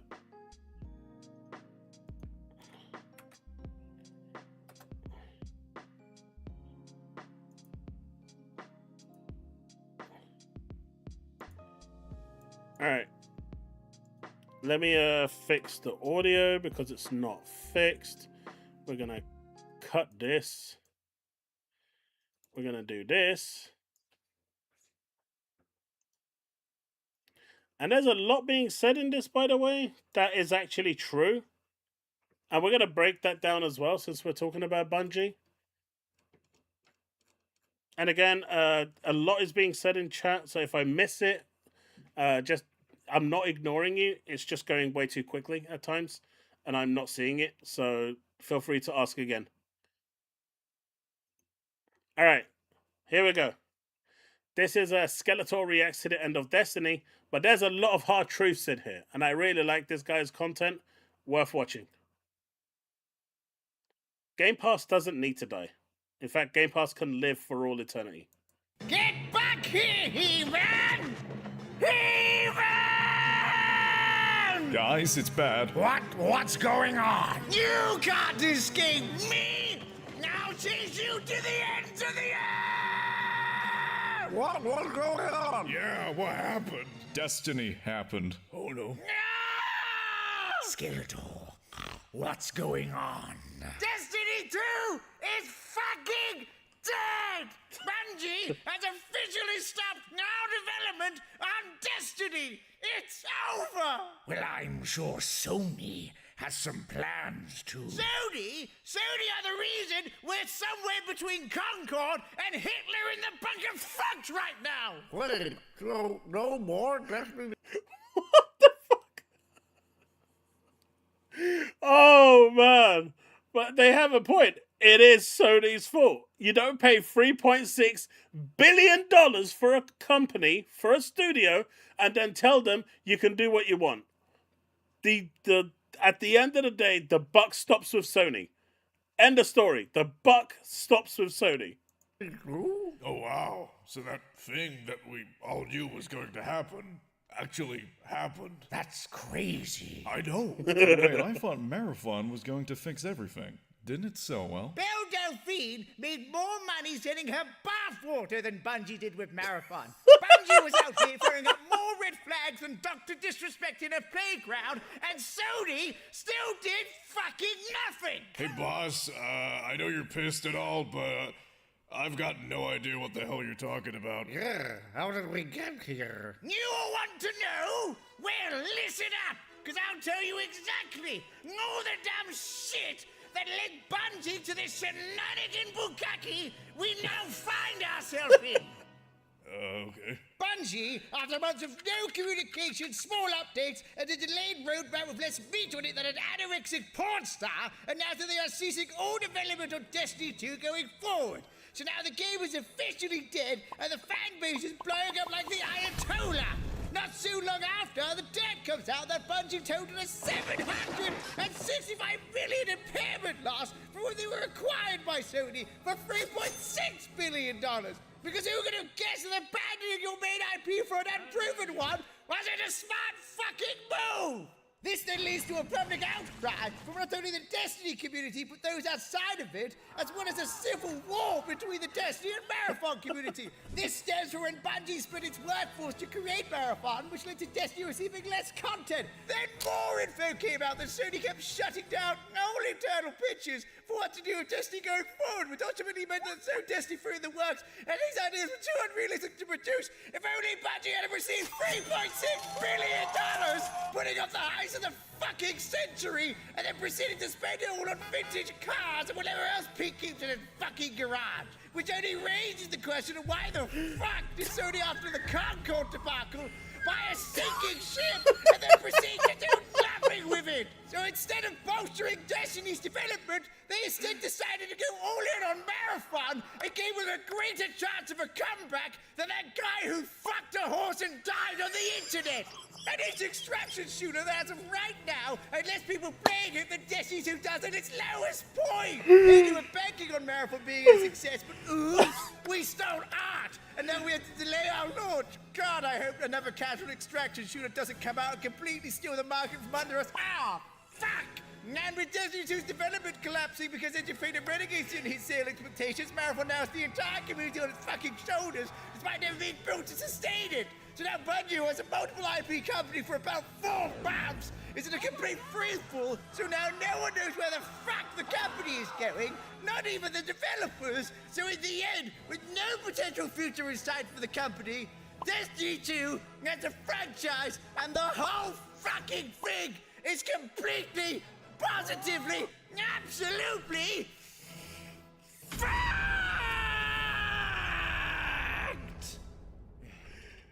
Well, that sucks. That's your fucking reaction? Skeletor, we understand the situation, but even you just admitted that Bungie did themselves no favors, and that this was more or less inevitable. I know that, but it pisses me off that the people who caused all this to happen won't see any of this shit. But don't worry, I'm prepared for this situation. Now I've got a master plan in case this was to ever happen. Great. What is it? First, we take this chair. Okay. Then this noose. Oh, wait, what? Then you kick the chair from underneath me and... Skeletor, what the fuck are you doing? Oh, killing myself, He-Man. I thought it was obvious. Get down from there. Well, yes, jumping down was the plan. No, Eternia, give me strength. He-Man, you're overreacting. You were in a fucking noose. Don't be so dramatic. Me? I wonder what's happening at Bungie right now. Yeah, you fucking with some wet-ass pussy. Bring a bucket and a mop for this wet-ass pussy. Sir! Damn it, Jenkins, not right now. Not during my Cardi B hour. Sir, is it true? Did you just kill Destiny? What the fuck is Destiny? Oh, that game we used to make.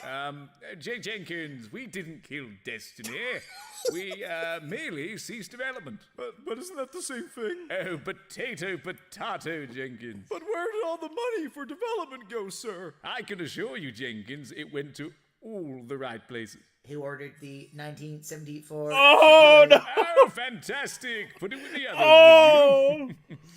Oh, Jenkins, that car is a real slut magnet, don't you know? Sir, please, the community is lost and confused.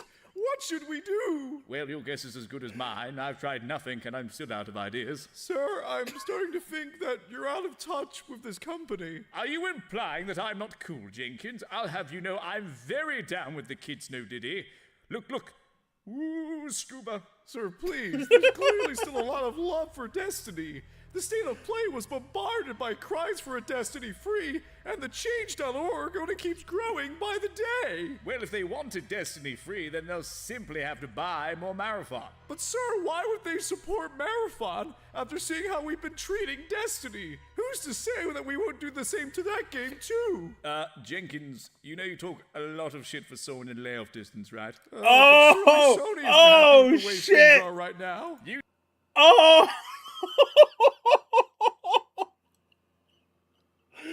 To lay off distance. Oh my god. They went there. Oh my god. I think so, but I'm quite free to fuck around and never find out. You know, sir, with all the baffling decisions this company's been making, I'm starting to think that maybe, just maybe, that we're being manipulated by a higher power. Like Jesus? No, Sony, sir. Yeah, that. Yeah. You know, the more I think about it, it's almost like all the decisions that Sony have made since acquiring us were so fucking stupid and evil Well, that's just mean. that they had to be done by a cartoon villain. An 80s cartoon villain. You finally figured it out! I have? Yes, that this was all the genius planning of Cobra! But why, Sony? I mean, Cobra. Why Sony? I mean Cobra. To spread evil and chaos! Well, that's just fucking stupid. Who do you think spent $3.6 billion on this company and then did nothing with it?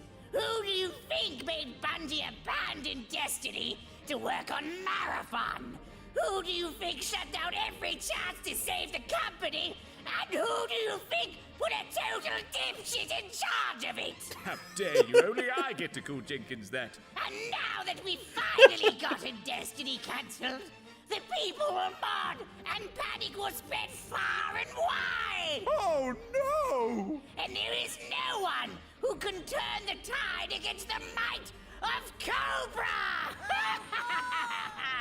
Care to repeat that, you son of a bitch? What? Yo, Joe! G.I. Joe! That's right, Cobra. And I just pulled a Caitlyn Jenner to tell you that the developers are right now performing the ultimate final update for Destiny 2. No! It's my IP to sit on and do nothing with! Ah! Curse you, G.I. Joe! Wow, Destiny 2 developers, I never said thank you. And you'll never have to. We the developers never stop caring. And as long as we're here, we'll never leave the Destiny 2 community hanging. Jump! Jump! Wow, they must really care about me. For God's sake, Skeletor, look around. This is blowing out of proportion. I know, there's more people here than there are playing Marathon right now. Skeletor, listen to me. Just because Destiny 2 has ceased development doesn't Oh mean that my this is the God. end for Destiny. We've been down this road many times before, and we've always stuck together. We will shout loud and clear about this so that Sony hears our desire for more Destiny content. If not for us, More then people for the developers here who than worked playing hard to deliver Marathon. what they could against such incredible odds. Their passion for the game is just as strong as ours. So let us work together and show our support to prove to Sony that Destiny is still— Are you fucking kidding me? Yeah, what? Were you saying something, He-Man? Oh, I give up. Well, that makes two of us. Right, enough to hang myself now. What? What was that? The new TWAB just came out. And? Well, it looks amazing. New catalysts, and the director is back. Wow, reworked exotics and abilities. Battle racing, weapon tier upgrading. An artifact rework. What else? New vendor shit. All this on June the 9th? That's today. But what does this all mean? You fools! This could only mean one thing! Destiny is back! Well, I wouldn't say that, but... Destiny 2 is back! And the copium has kicked in. We're back! We're so back! Oh shit. World Star! We're so back.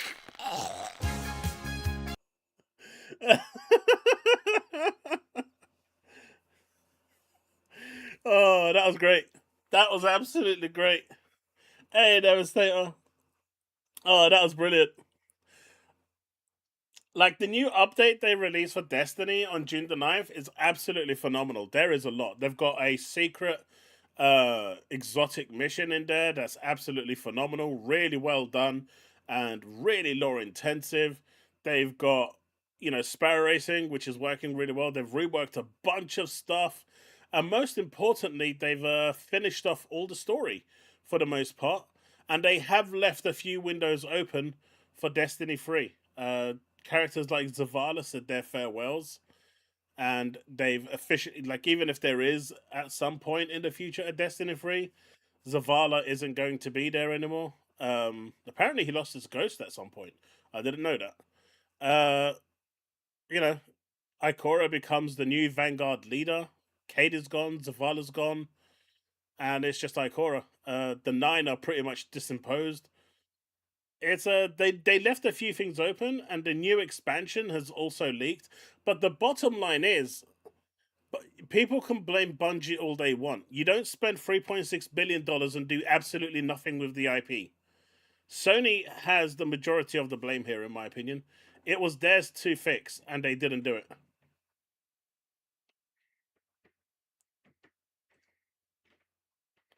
The update is phenomenal, Woodpit. I'm seeing a massive buzz about it. It is great. The problem is, though, it kind of is the last update. And once you've finished the story that they've got in there, everyone kind of goes their own way. They all say their farewells and go off to do something.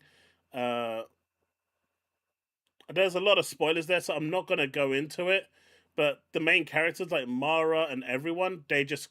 Eris Morn, they all leave and go their own way. And they tell you why they're doing that or what they're doing. It kind of leaves the door open to a future Destiny 3 if it's ever revisited. But the whole storyline with Xivu Arath, Tola Bottle, and the Winnower isn't concluded. If they do a Destiny 3, it's totally going to be based on Xivu Arath, Tola Bottle, and the Winnower.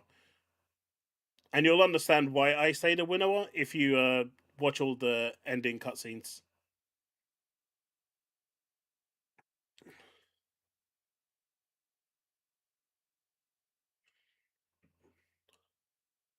It's a free update. But right now, if you wanted to play through Renegades and Edge of Fate and all the other updates, you can buy everything that's D2 related for like $30. It's so cheap. I know it's like 80 or 90% off.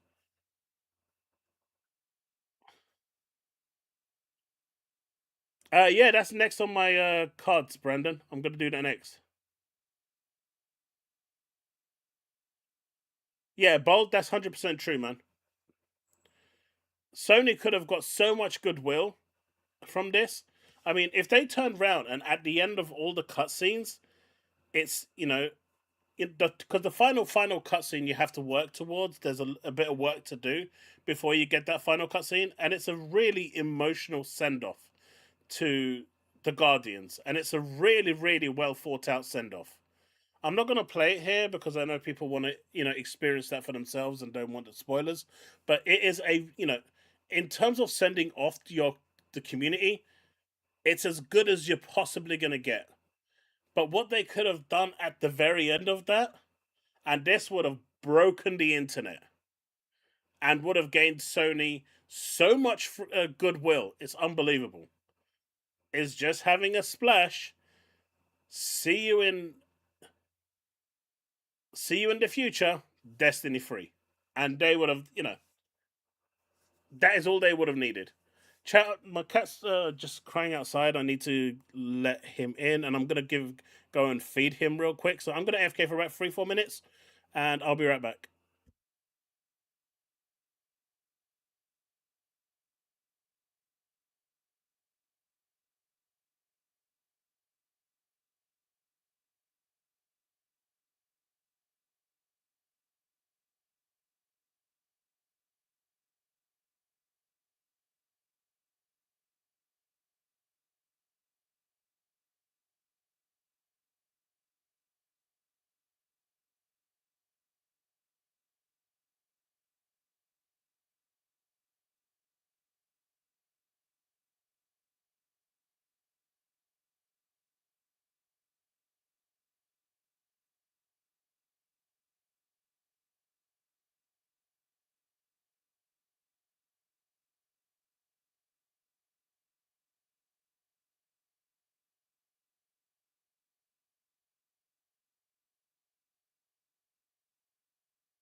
All right, chat, I'm back. Okay.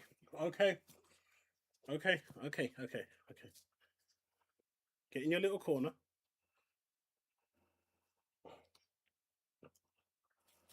Luna, calm down.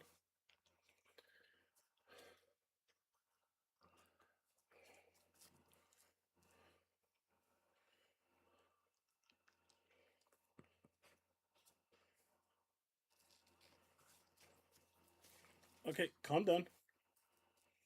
All right, so where are we at, folks? But yeah, you know, Sony should have done right by this, but instead they decided to back the wrong horse, and they've decided that backing Marathon was the right option, and it's not.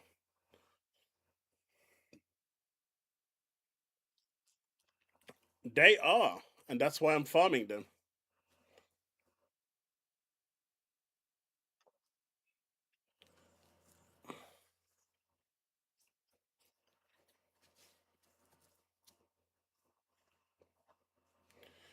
Well, look, Cesano, the way I'm seeing it, I've seen more people in the last week or so since over the release of Forza Horizon 6 and the Gears announcement.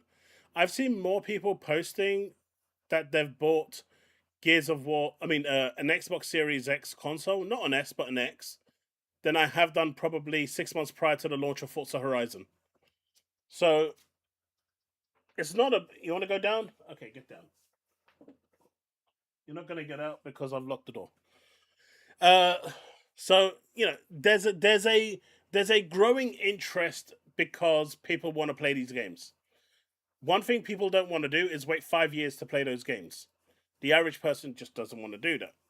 People will, and I know the PC community does, but a lot of people don't want to do that.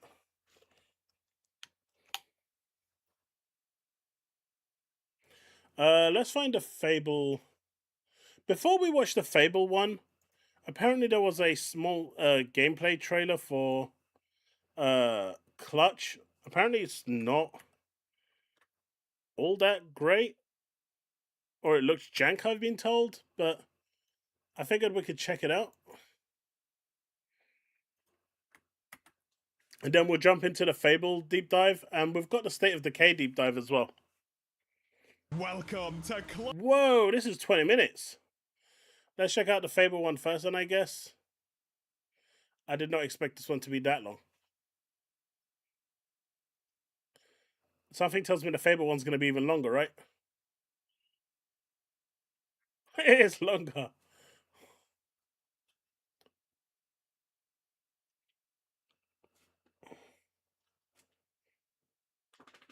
Let's watch the Fable one first, and maybe we can leave some stuff for Tuesday next week. Which sounds good.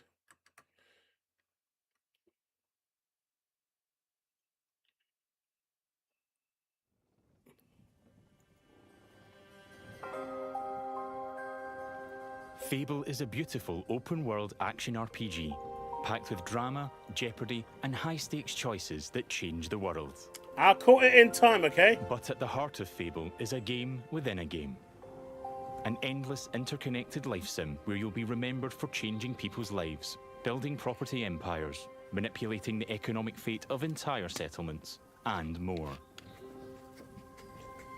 And as you do all this, you'll build different identities and experience a complex, nuanced morality that is so much more than good versus evil.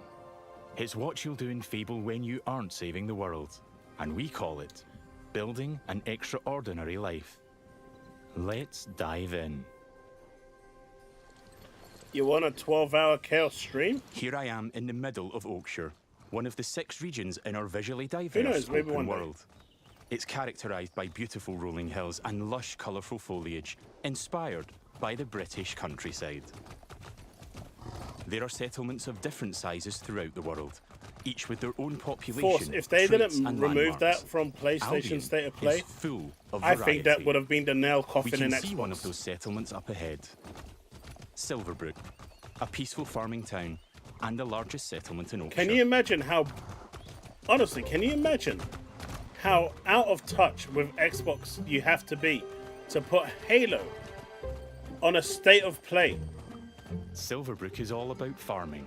At so that it point, has an in almost my opinion, unhealthy it would have been obsession all with over. vegetables, Asher which can did be the right seen thing in and every removed it. detail of the environment. It's in how the villagers have decorated their houses, their shops, and their streets. It looks good though. It's even in how they dress their scarecrows. When I enter a settlement, I quickly run into the beating heart of Albion. Its people. There are over 1,000 handcrafted, fully voiced NPCs, each one with their own job, home, routine, relationships, and memory. None of these villagers are scripted dressing. They have emergent behavior powered by real-time systems. They go to work, they go to bed, they have hobbies and families. Sometimes, they just want to spend time in the pub. Albion feels alive because its people It had to be have either lives. I've never Phil, been to Sarah, Silverbrook, or Satya, right? and because I've done nothing of note yet, Max the stable It was hand the here previous is completely administration. indifferent to me. Got a minute? What do you want then? So, if I ask him to follow me, Follow me. I don't Sappho. deal with randos. That's He the won't. reason why they and would he put thought it I on was there. weird. It would signal fair. the death of Right Xbox. then. Bye. Well, and there you go. I guess.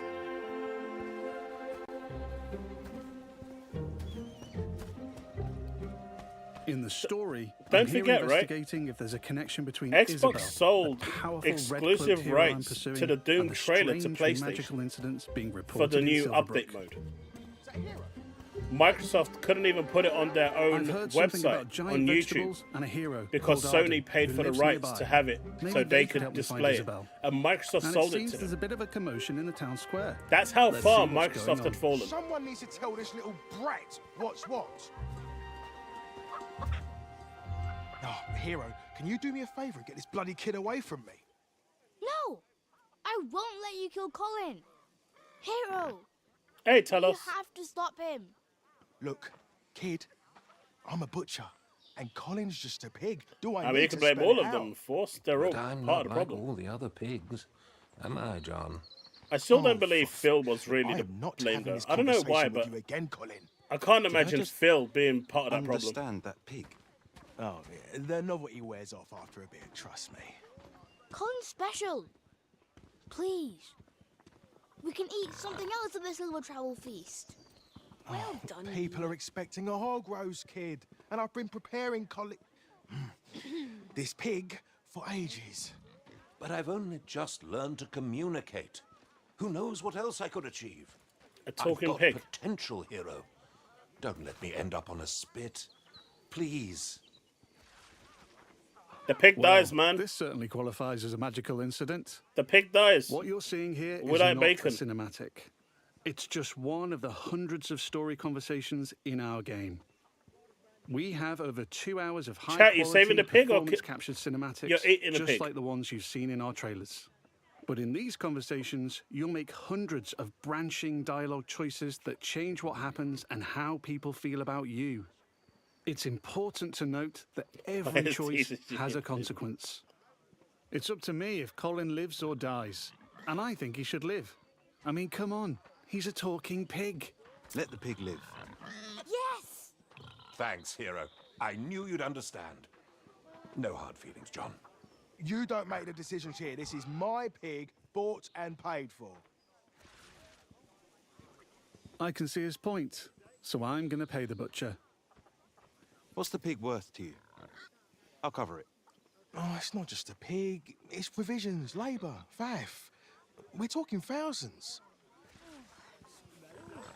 2,000 gold. That seems pretty steep. All right, Colin's worth it. Here. This should cover your expenses. Mate, that pig Fine. better pay it off. Those rumours about Dave's veg better be true. Feast going vegan this year. Hero! Oh, You saved Colin. okay, Won't give vegan. me these, That sucks. but I think you deserve them more. Thanks. Maybe you could help me back. It's crazy The they guild put said Colin Moriarty There's in been the game, reports right? of strange things happening around here.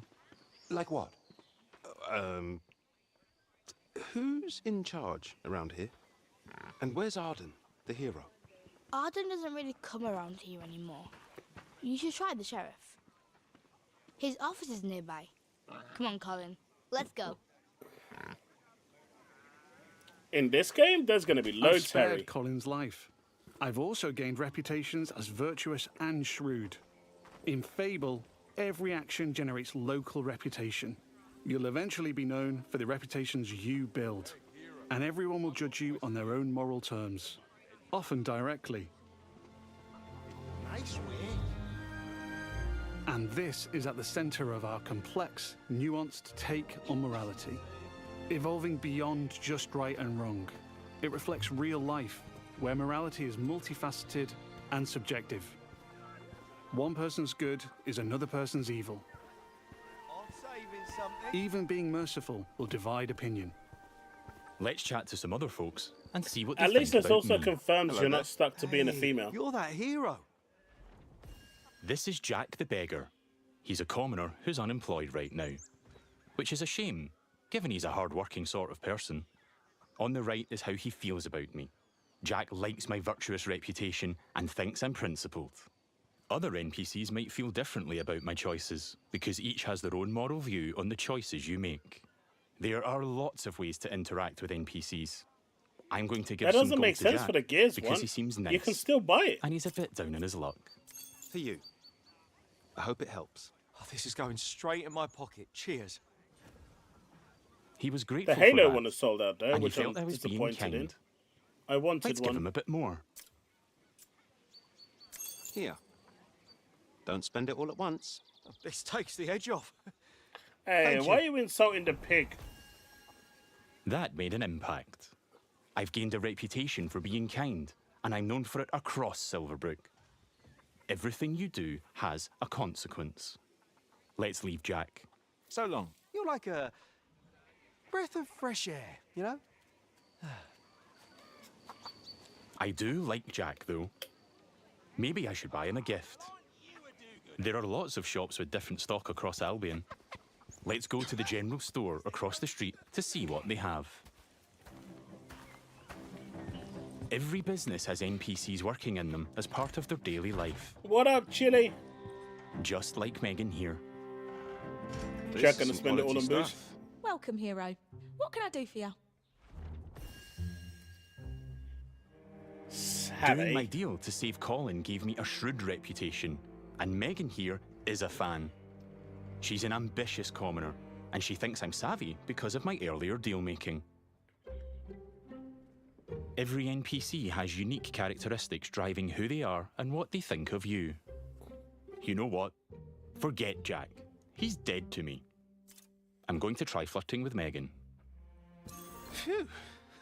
Is it hot around here, or is it just you? Well, aren't you confident? Between you and me, I've always wanted to swoon. Did you now? That went well. Megan thinks I'm charming and flirty, and I've started to build a reputation for it in Silverbrook. Let's ask her out on a date. Do you want to grab a drink or something? Would you believe you're almost what I'm looking for?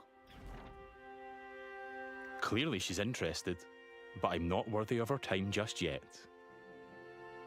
She wants to date an entrepreneur who owns their own home and only wears fancy clothes.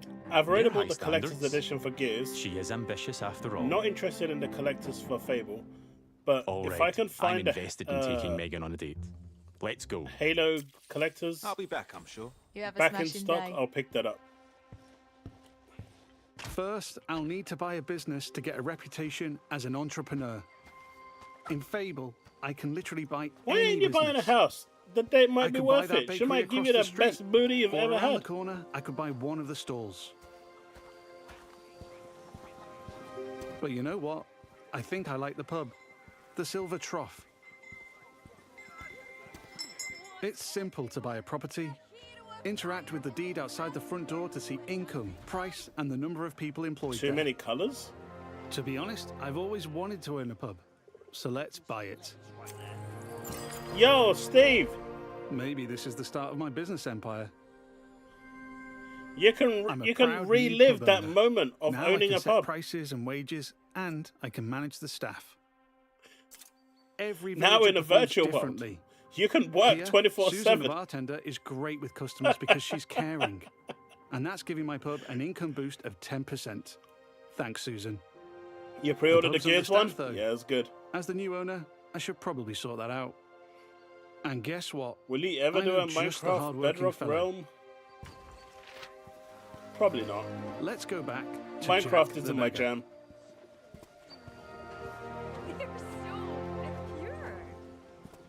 It is my son's though, and he does do a lot of that modded stuff. So if you're interested I've in also that sort gained of stuff, reputations as an Devastator, entrepreneur you should check and out as my rich son's streams because I bought the pub on Twitch. and it cost me a ton of gold. He does stream Minecraft every so often with lots of mods and add-ons and all sorts of things. They even do custom mods because he builds them himself Jack, as well. You're no longer dead to me. Hi there. Hey, you. Jack still likes me for my kindness earlier, but I like that Jack is hardworking. So I'm going to give him a job in my pub. Got a job, if you're interested. I can probably do that, yeah.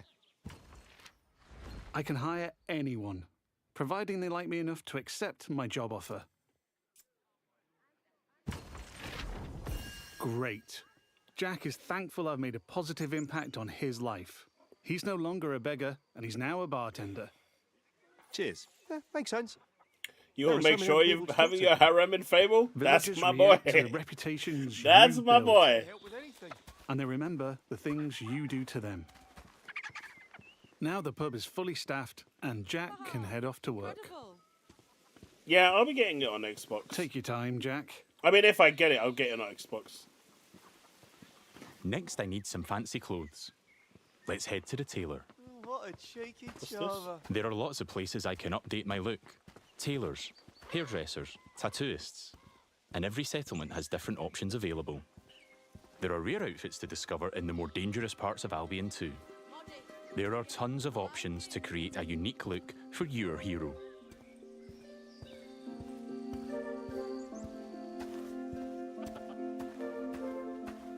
This place looks fancy. Let's head inside.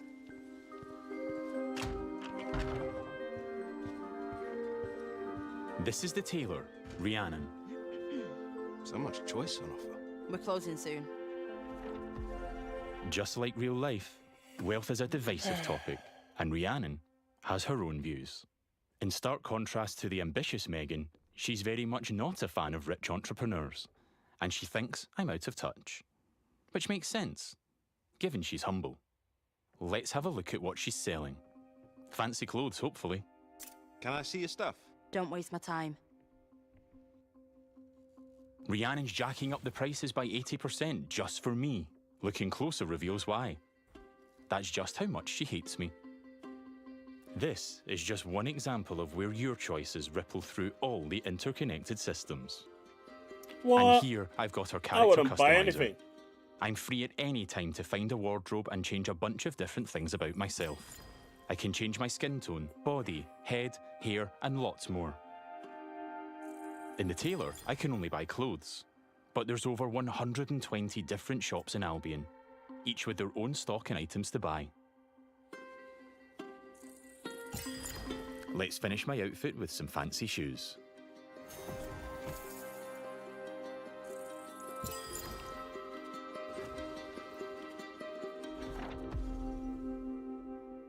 See you, Rhiannon.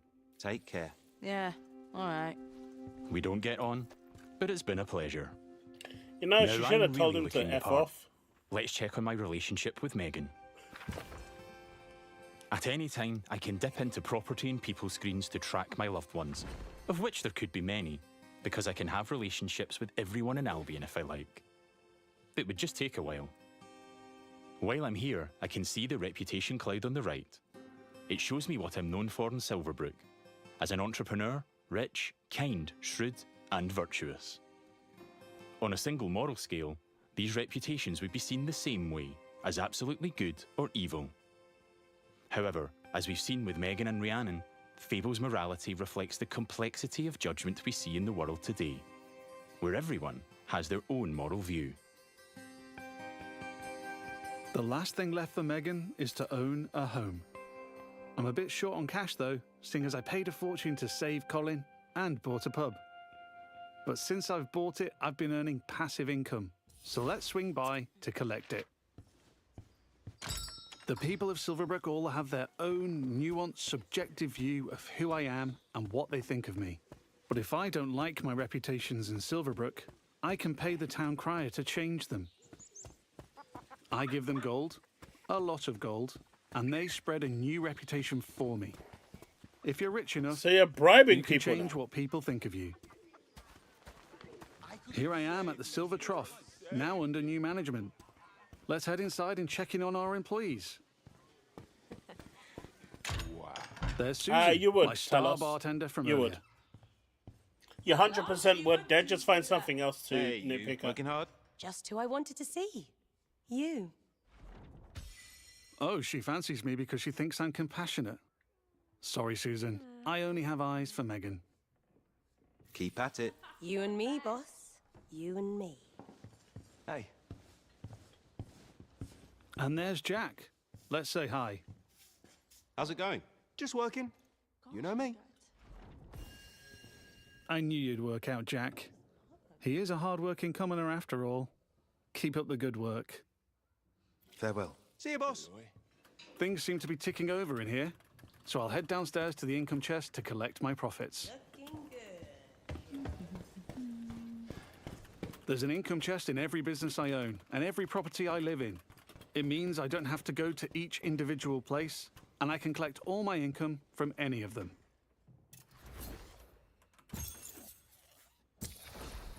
I've got a decent amount of gold now. Time to pick off the last thing on Megan's list. Owning my own property in Silverbrook. Let's go house hunting. I can buy literally any house in Albion. It would just take a while, and quite a bit of gold. But I like the look of this one. Nice garden, rural views, weird hairy pig statues out front. Let's have a look. I think Looks they like I don't captured quite have the enough essence money. of Fable. That's a shame. The So surround, one you thing know, I the can whole do is Shire pick up a shift at a job. that they're living in. There's I a think blacksmith they've just down the captured road. it really well. Hopefully I can go earn enough gold there.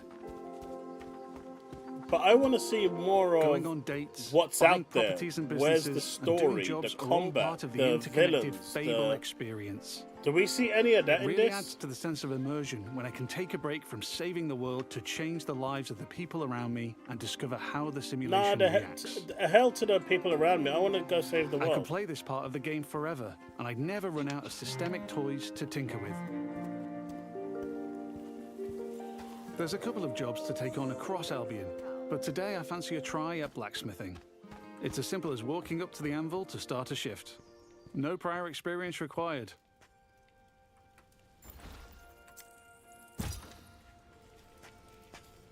In the interest of time, we've reduced the time limit here. But regardless, it's a classic case of risk versus reward.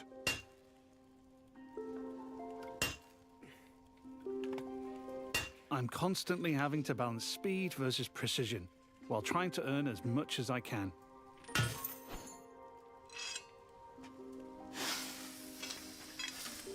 Luna's I finally need to hit settled all the hotspots to complete an item. on the But sofa if I manage instead a of her own perfect play hit, bed.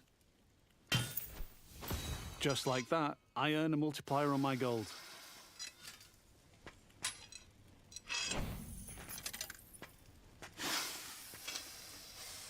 That's a successful shift completed. I can return to the blacksmith anytime to earn more gold and gain blacksmithing experience while building my reputation. You see, that is something that I just saw there. I've now got just That I about wish enough gold for the Starfield house. did. Let's head back down the street You don't and have buy to it. unlock those skills in order to gain credit for them. It's the one There are pet guard peeve stations that I in every have with settlement. Starfield, They're always there where to you keep a can't watchful eye on the upgrade your villagers, skills and probably 2 eyes on until a you hero. unlock the ability If I get caught for that committing skill. crimes, I'll find myself in trouble If I with want the to law. And that will improve my change what people blacksmithing think here, of me. just go do blacksmithing. That's how it should be. All games should be like this. Give me the ability to upgrade my skills as I'm playing. If I We're want to back. focus on Let's hand to buy the hand, house. then I should be able to do that. I shouldn't have to unlock a silly skill that requires for Now I'm the owner. an assault I can rifle hike up the to rent be able to or even upgrade my make it assault free rifle if I'm skills. feeling charitable. I can manage my tenants too. I can let them stay and keep collecting the rental income, but I want to move in myself. Which gives me the choice to just chuck them out on the street or be nice and give them a bit of gold to leave. And if I chuck them out, that would cause me to be known as heartless. And I'm trying to be nice right now in case I ruin things with Megan.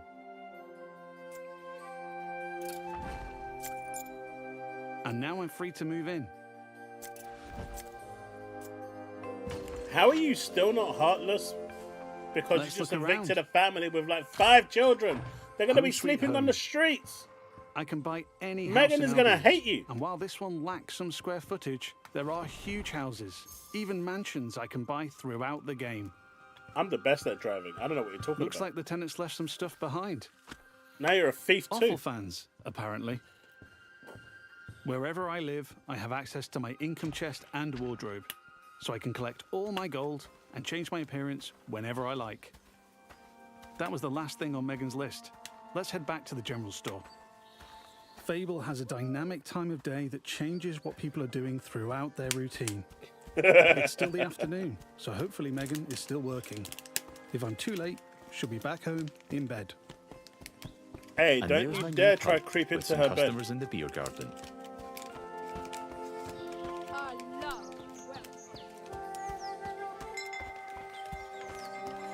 Now we're back at the general store. Let's find Megan.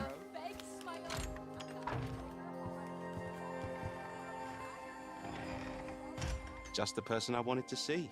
Still interested? Yeah, they did, Woodpit. I've ticked off all Megan's dating goals, so now my chances of romance are much improved. Let's ask her on a date again. How about a date? A date? Oh, I'm chuffed to bits. Mate, I can offer a gift to increase my chances of a date being a good one. As tempting as my new offer is, I'm going to give Megan flowers instead. Steve, think I she'll said like you could them buy a more. pub in this game. Now you can live the dream both in real life and work in game too. Here we are on a 24/7 date at the working. Silver Trough. Just what you've Hope I'm always getting dreamed free of. drinks. Just what you've always wanted.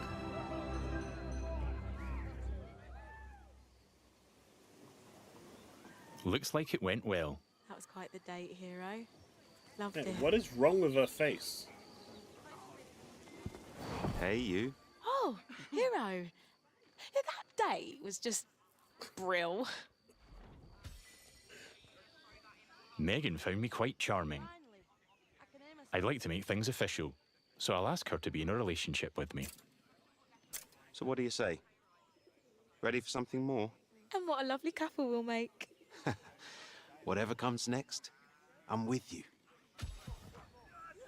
And It's then man goes official. and cheats on her That's not the end. 5 though. minutes later. I could build this relationship a lot more. We could get married, which comes with its own set of goals.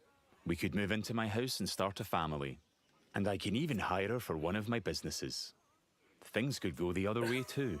I could break up with Megan or divorce her in future. Hire or her I might for make choices working. that make her divorce me. There's lots of ways I could change her life, and she'll remember. Making her pay But her we've seen way. enough romance for now. Bye, Megan. I have to go. But you're welcome to watch me leave. You have a lovely time, sweetheart. Before we go, I've only really Why does she demonstrated walk what it's like more being an masculine upstanding than he citizen in does? Silverbrook. Our game is one full of contrast, though, Modest. Yeah, I like it. where I decide the kind of hero I want to be. So let's briefly explore what it's like if I'm not so nice. Hi, Susan. Susan is so much better than her. Lovely to see you, boss. Sorry, Susan. You're fired. Yeah. You're fired. And she ain't happy with that. Sorry. You're gonna regret that, swine. She's not happy about that, and she thinks I'm being heartless. But because in Fable morality is subjective and varies from person to person, not everybody will have a problem with that. There might even be someone who fancies me because I'm heartless. I've been going to the Villagers also brothel. react to my physical actions. If I start firing arrows around the place, they'll start to perceive me as reckless.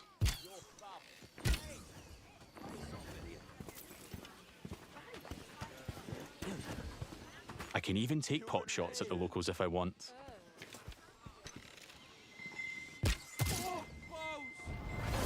I've gone too far, but I'm in the mood for a fight.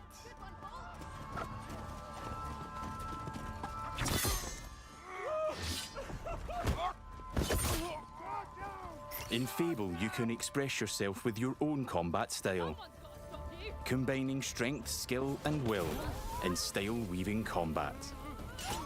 You choose the weapons, skills, and abilities you want to use and blend them seamlessly together. It looks kind of cool, the combat.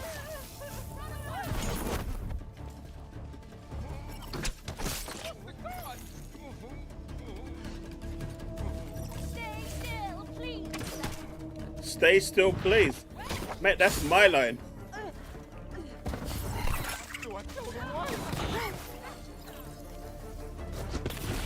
Yeah, but how do you stay in the village after this?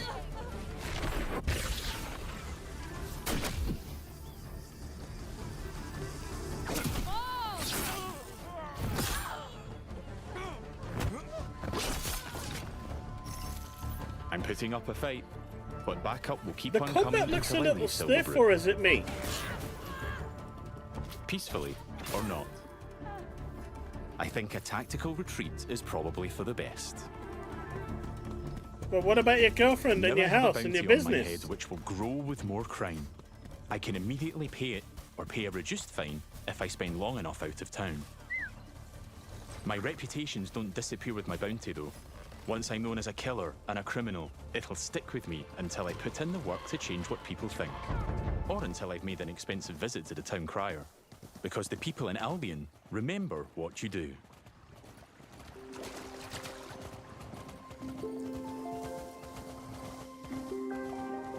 It does look stiff? Yeah, Over that's the what I past thought. 25 minutes or so, I've bought a pub and a house, been a landlord, and changed a beggar's life. I've customized my look, saved a magic talking pig, fought the law, and I've built a relationship with just one of Albion's 1,000 handcrafted, fully voiced NPCs. And here's the reputation cloud again. I'm rich and charming because of my spending habits and my relationships. I'm also a criminal and a killer due to my reckless behavior and fighting with the guards. Yet, I'm shrewd for saving Colin and an entrepreneur because I bought the Silver Trough. I've built a complex, rich identity in Silverbrook, which the people there will react to through their own moral view. I'm not simply good or evil. I'm so much more than that. There are many more settlements across Albion to explore. My identity is mine to create in each one, and everyone will have their own perspective on what I do as I build an extraordinary life. Thanks for watching, and stay tuned for more in-depth Fable information I don't as know. we move closer to our launch. I think they could have done a lot better with this deep dive. I think they could have shown you more combat, shown you more areas where, you know, you're fighting villains and enemies and stuff like that. I get they wanted to show off the whole aspect of the village, but a lot of people kind of knew what the village was. They wanted to see more the combat and how the freestyle combat and the abilities chain together. I think that's a really thing, but I guess it is called Build an Extraordinary Life, so it's kind of in the title, but I think it was a missed opportunity. Or maybe it's just not ready yet.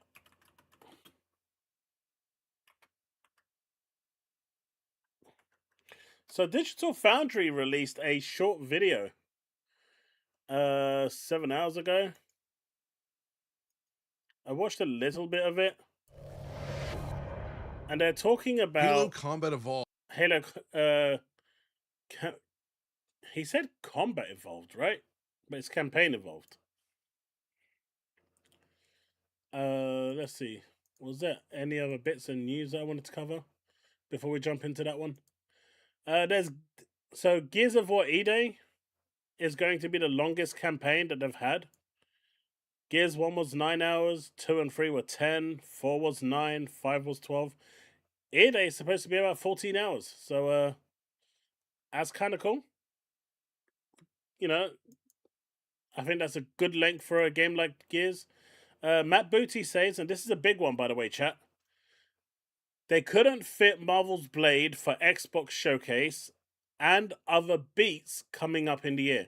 So there's more games coming this year that they couldn't put inside the Xbox trailer because they only had a set amount of time for that Xbox Showcase, which I don't really understand why, considering it's a pre-recorded thing. But there you go.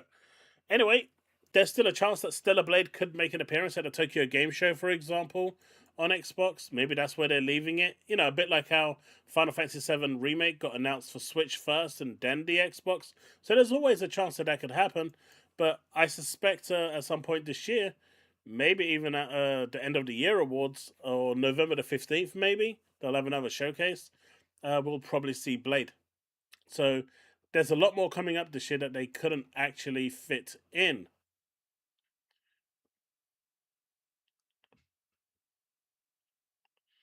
I would have replaced COD with Blade. Yeah, I would have done that as well. But COD is going to end every single showcase going forward. It is their biggest IP. It is their most earning IP. So they are always, without a doubt, if there is a new COD, it will end with COD. Just expect that going forward. Exactly, Ghosty. So I didn't really understand that, but it is what it is. Contrary to rumor, Xbox CEO Asher Sharma and Matt Booty were going to pull Halo Campaign Evolve and Fable from PS5. But due to contractual obligations, they couldn't, and product already has been sold to retailers.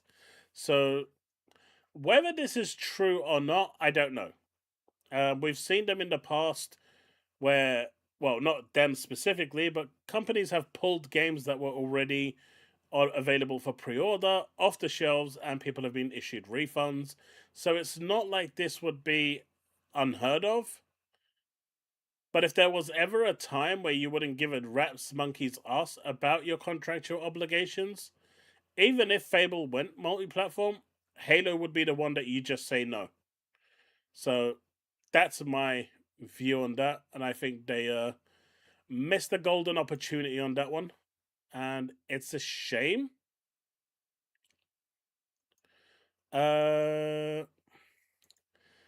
There's renewed interest in Perfect Dark being revived and Scalebound, so people are asking for them to bring these games back.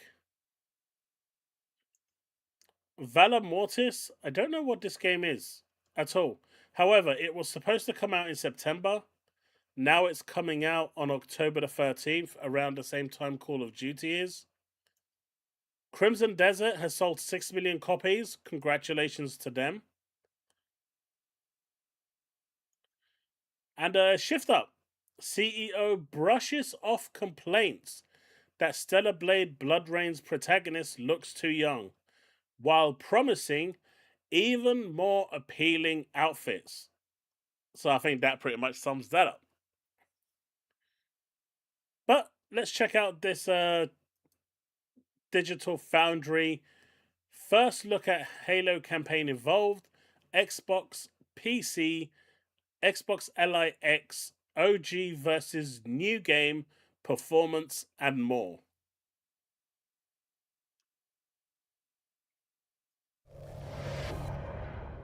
This is a short Halo one. Combat Evolved has returned once again with the upcoming release of Halo Campaign Evolved, and I had a chance. No to wonder I'm not interested in the it. game on both Diablo PC and Xbox Series X, and as DF's most passionate Halo fan, I wanted to talk about it today.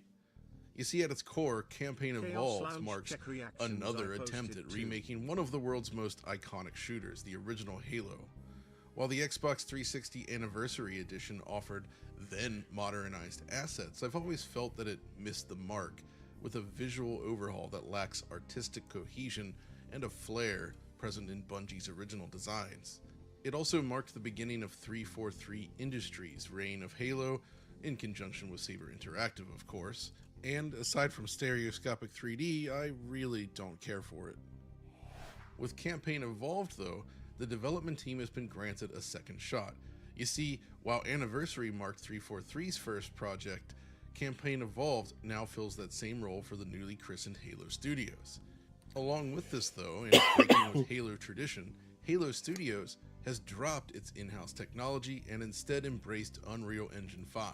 And with it, we get some huge benefits, but also some rather noticeable sacrifices. So, how do we feel about let's the dig in. Unreal Engine The 5 demo version now? includes 2 missions, the Silent Cartographer and Assault on the Control Room, 2 of the best missions in the game, I would argue. I started with Cartographer and was presented with this gorgeous, albeit offline rendered cutscene. I was really hoping for real-time cutscenes like the original, but alas, they've gone with video. Once you're handed control though, I was immediately impressed with the vision on display. It represents a visually striking evolution of the Halo aesthetic that feels both true to Bungie's original vision, but also light years ahead of Halo Anniversary. I ended up doing laps around the island in a Warthog to compare the versions, and yeah, I really like what they've done here. But it also highlights how these visuals can change the experience a little bit. The shift to ultra-detailed rocky terrain means that your driving experience is a lot rougher than before. I mean, in the original Halo, these are just big, flat, open spaces with tiled textures, right? But in the new one, it's all much more detailed, and the Warthog now needs to physically react to it. Still, more detail doesn't always mean better, as we saw with Anniversary, but this time, I feel like all that extra detail actually manages to retain the atmosphere that this specific island has always been known for. It's different, but visually intriguing. It looks Some nice other visual though. details I liked. The water system, for instance, is absolutely gorgeous. The waves lapping up on the beach as reflections of the surroundings dance across the surface, just gorgeous. The Warthog, of course, actually reacts to it as well, a far cry from the original. Lighting is another important difference, leveraging lumen. Man, look at the difference, man. Lights, Unreal Engine 5's Mega Light. That was feature. insane. Halo presents beautiful, dramatic sunlight and pyrotechnic effects.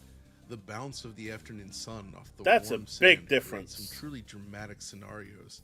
Couple that with volumetrics and tons of dust effects, and it all just looks really cohesive. What's cool here is that even on Xbox, they're actually using hardware ray tracing even in performance mode.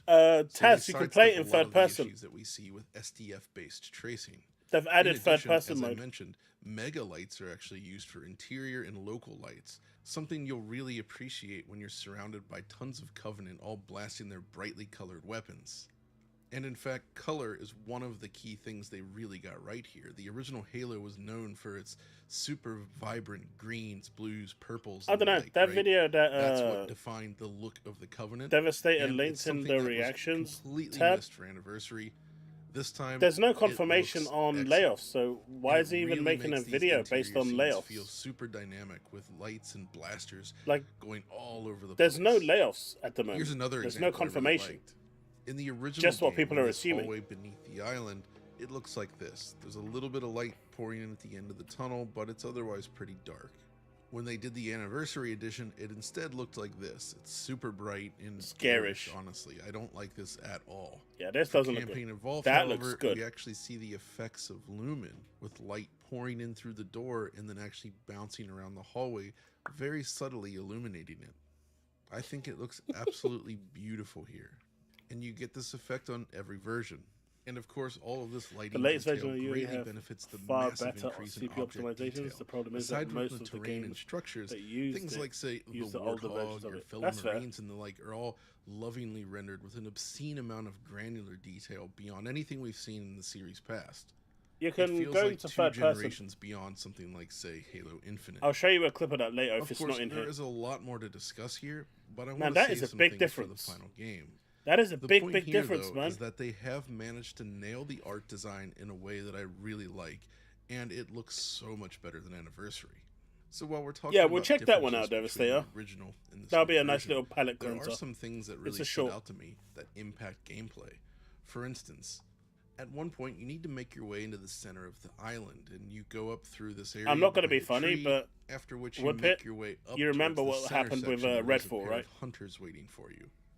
In the original, you could finagle the Warthog into this space. Clearly, Just the gonna tree put it was meant out to there. block you, but if you played around enough, you could actually What you get guys it up need there. is for me to be attending But these in shows the so I can campaign give you an evolved honest version, opinion. That tree is not there, and you can just drive the Warthog You know I'm straight not up to gonna the top. bullshit or And if lie you about want, it. You could even take it down into this structure right up to the switch. So this battle inside the room then becomes trivial since you can blast around in the Warthog.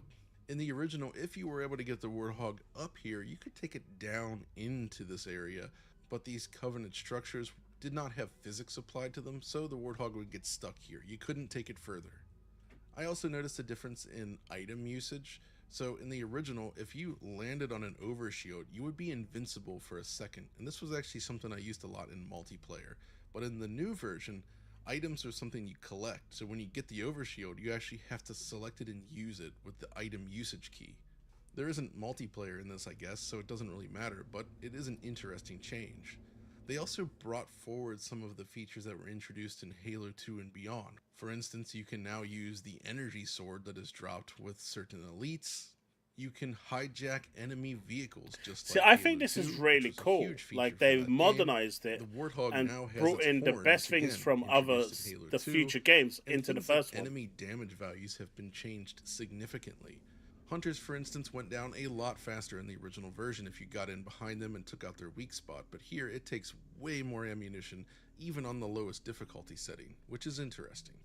They also made tweaks and changes to the level design itself, so in Assault on the Control Room, those sort of like bendy hallways that were used to hide loading have been completely stripped out, and now they're just straight short hallways into the next room. The rooms themselves have also been redesigned in many instances, likely to make them less repetitive, which was a major complaint for this level.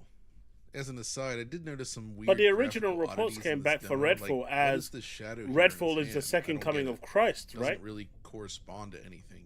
The registration email also mentioned that there's issues with foliage pop-in on sandy surfaces, such as here on the Silent Cartographer, so the severe pop-in you see should hopefully not be in the final game.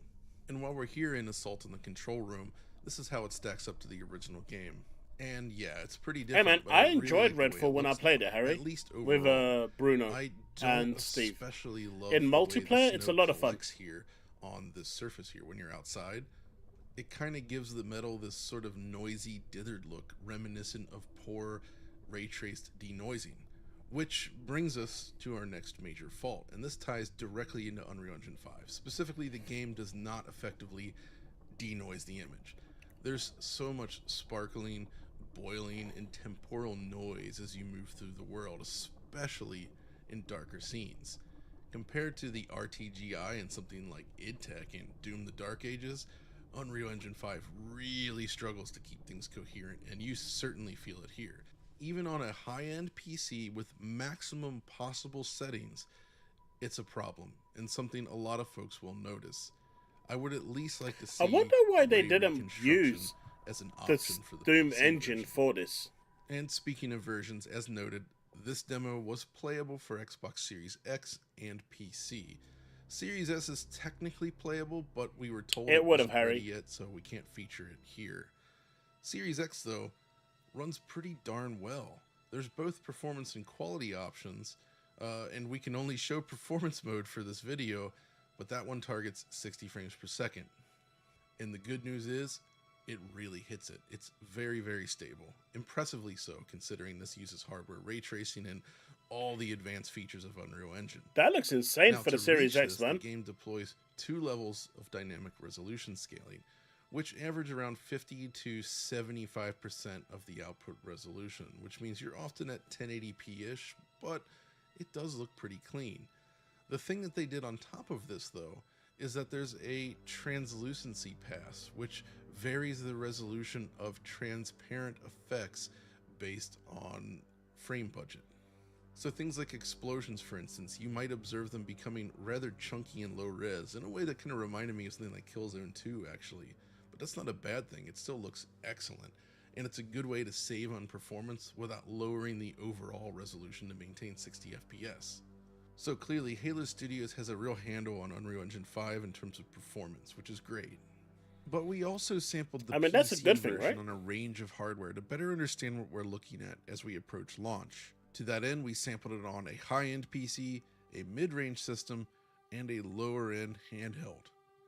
So, as you'd expect, it runs very well on a high-end 5090 equipped PC, no surprise. Same, Woodpit. I actually had to capture at 60 FPS for YouTube. This is what made me... The original Halo is what made me buy to play with DLAA enabled at 4K with maximum settings without an issue.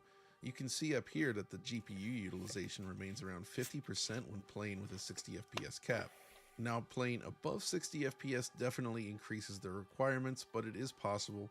And yes, frame generation is available, though there's a bug in this version that prevents it from working when using the Xbox Store version. But that should be fixed for launch, I'd assume. It's also worth noting that Halo supports proper ultra-wide. Not only does the game take full advantage of the increased FOV, but even the pre-rendered cutscenes actually fill the screen correctly, rather than playing within a small box in the center of the screen. So hats off to Halo Studios for actually handling ultra-wide correctly. But what's more useful for our viewers, I would imagine, are the mid-range and handheld tests.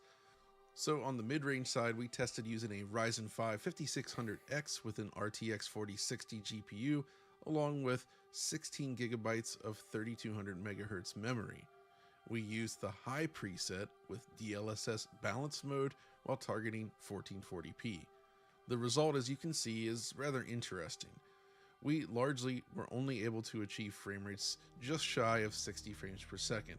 It's smooth with VRR, but locking to 60 was a challenge. The main issue here seems to stem from a CPU bottleneck, which really drags down performance.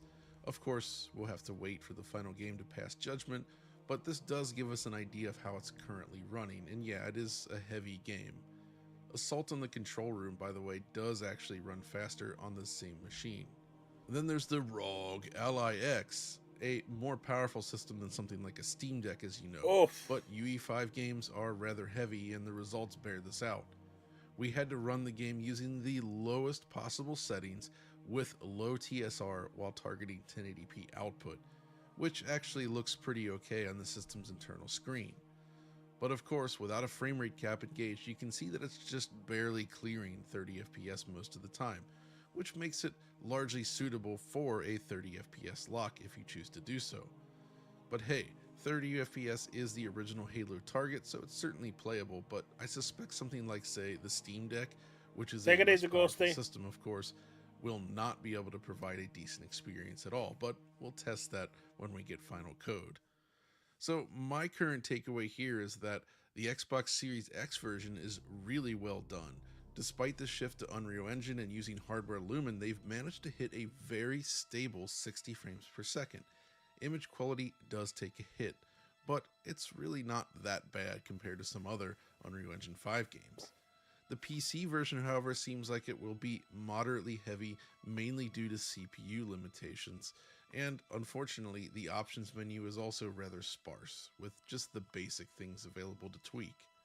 But obviously, we're just scratching the surface here, and there's a whole lot more that we don't know, not to mention things I'd like to talk about in the future, such as the game's audio, which has a few issues. Still, as far as previews go, my impressions are largely positive here.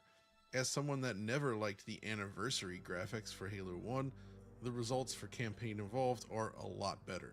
Now, of course, I recognize not everyone is going to love this new visual design, right? We always saw this with Bluepoint's games, such as the Demon Souls remake, which I also love, by the way, but it's not like this will prevent the original Halo from existing. You can still play it in the Master Chief Collection or on original Xbox hardware. For newcomers and old heads that just want a fresh take on Halo, I really think this will be an interesting release. I also hope that it helps Halo Studios really understand what worked about the storytelling, lore, and atmosphere of Halo before 343 took over. They always figured out the gameplay. Halo Infinite plays like a dream, but it's everything around it that fell short in my opinion. This feels like a get back to basics kind of release. Plus there's some cool new features in this version, such as additional skulls, new missions, and the option to remix existing missions, something I did sample in the demo. Like here, you can drop enemies and weapons into the Silent Cartographer that had no business being here. The Flood on Cartographer? Sure, why not? Ultimately, as a longtime fan of Halo, I'm just happy to be excited about something Halo again, and I hope this marks the beginning of something great for the series. Until the final though, this is John signing off. Good video. Halo looked great. For those of you wondering about the third person view, this is it.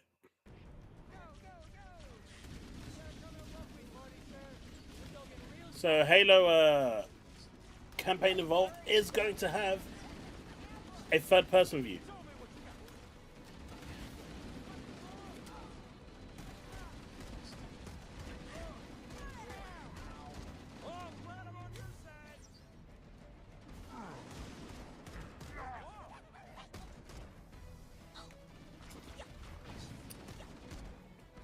It's going to be interesting, Harry.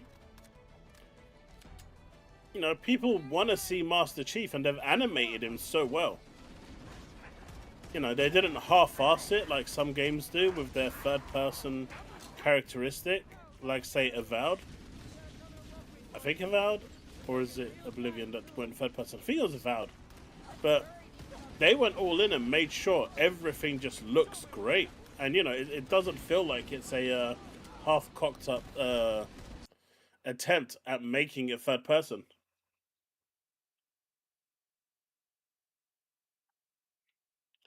Devastated. The guy's the video is pointless. There isn't any layoffs,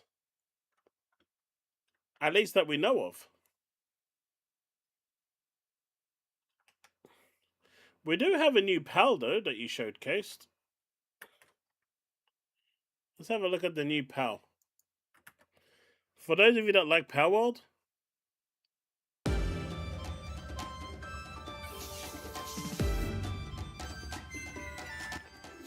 it looks like they're releasing a new PAL into the arsenal.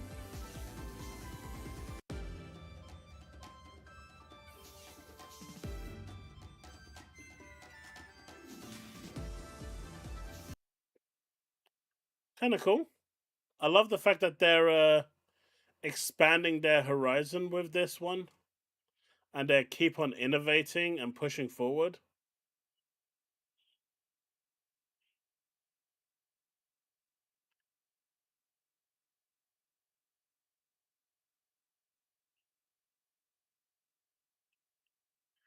MBG is saying that Microsoft's about to shut down, essentially. Which is, oh, that guy with bad takes is ridiculous.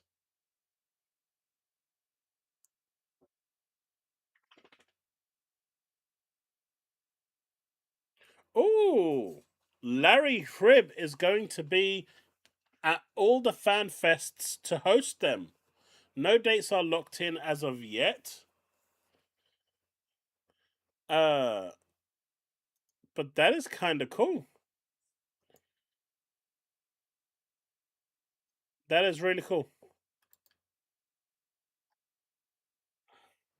I'm going to be at the London one for sure. So that's thing.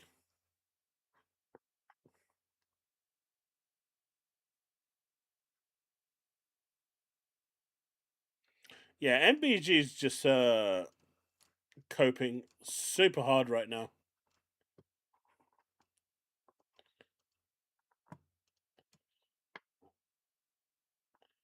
Super hard right now.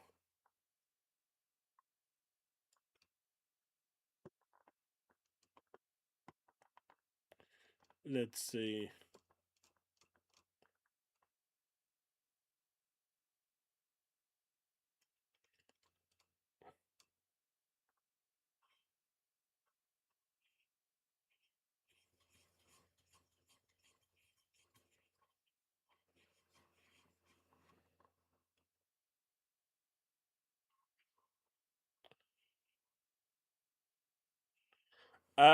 No, Bags. That is not true. That is not true. Alright, so we got one of two videos to watch now, chat, because that's all I've got time for today.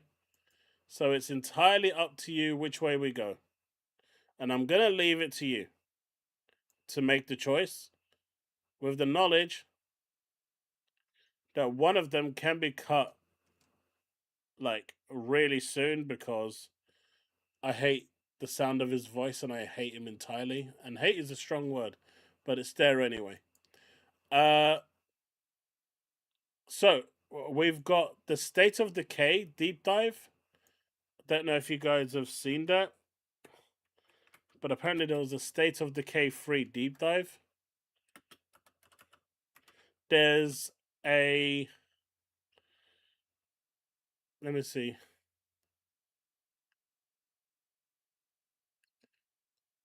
At least I think. Yeah, the State of Decay deep dive. Jesus, that's 40 minutes. We'll leave that for another show. So you got the... Yeah, I'm not going to be here for 40 minutes. You got the Dreamcast guy thing. Big layoffs, studio shut down. 20 billion lost, massive L. Not sure if anyone really wants to watch that. Or you've got the new trailer or deep dive for the game Clutch, which is 20 minutes.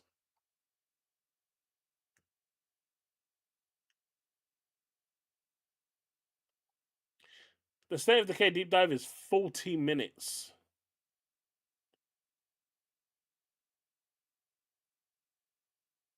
Was that your video? No.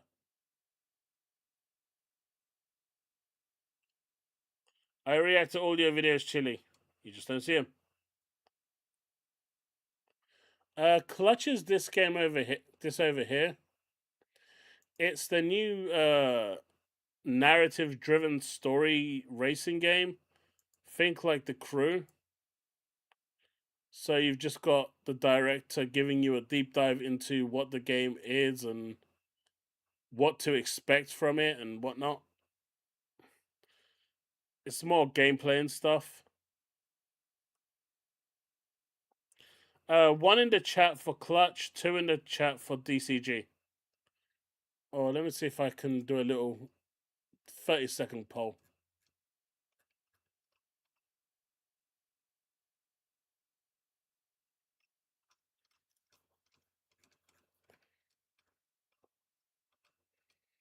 Luna's... What shit? Where did she go? Oh, okay. She went back to her bed.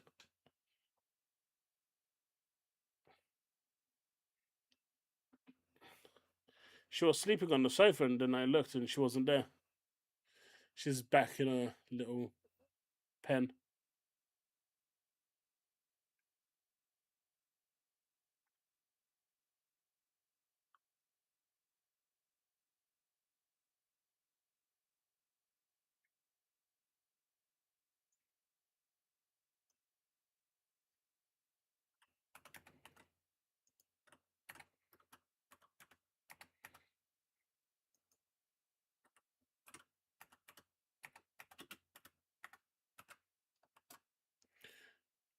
All right, there's the poll. I'll give it like a minute or so.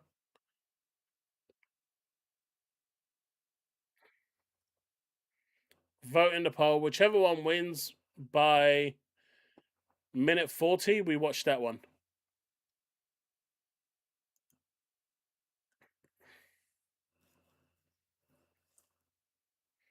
See, I'm a democratic person. I put things to the vote because that's what I do.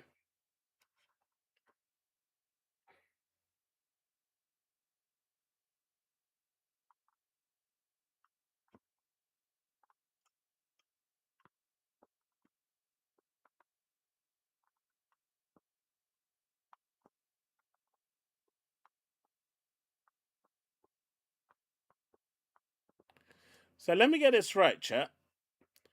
MBG is saying that Microsoft going multiplat was bad and they should never have done it. But it's also saying that Microsoft is stupid for making Gears of War EA exclusive. How retarded can one person actually be? I'm so confused. But the level of retardation in both of those statements, in how much they contradict each other, is so bad that I don't even know how you can actually... how his brain even functions on a day-to-day basis.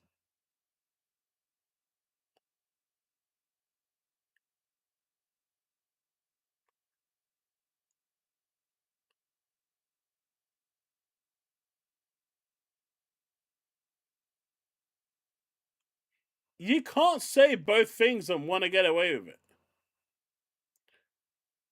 Although, chat, one thing I will say is the Cyberpunk Edge Runners collaboration for that they did with Wuthering Waves was phenomenal. And it's canon as well. It's canon to the anime. So it's going to be interesting to see if you've seen it, how Lucy ends up going forward. I think that was so cool.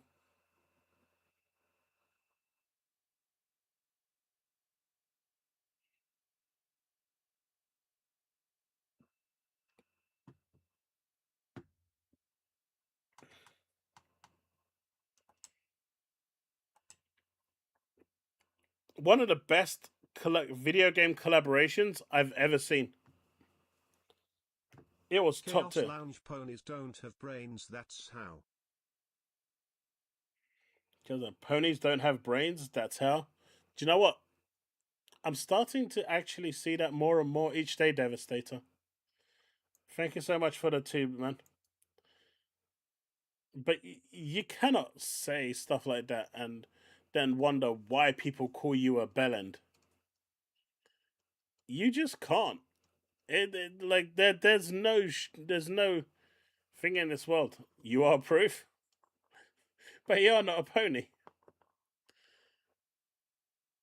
All right, let's check out the poll. Let's check out the poll. Oh, it's 50-50. All right, 10, 9, 8, 7, 6, 5, 4, 3, 2, 1, 0.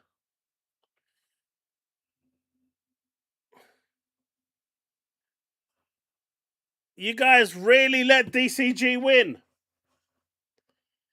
You guys really let DCG win. What the f is wrong with you?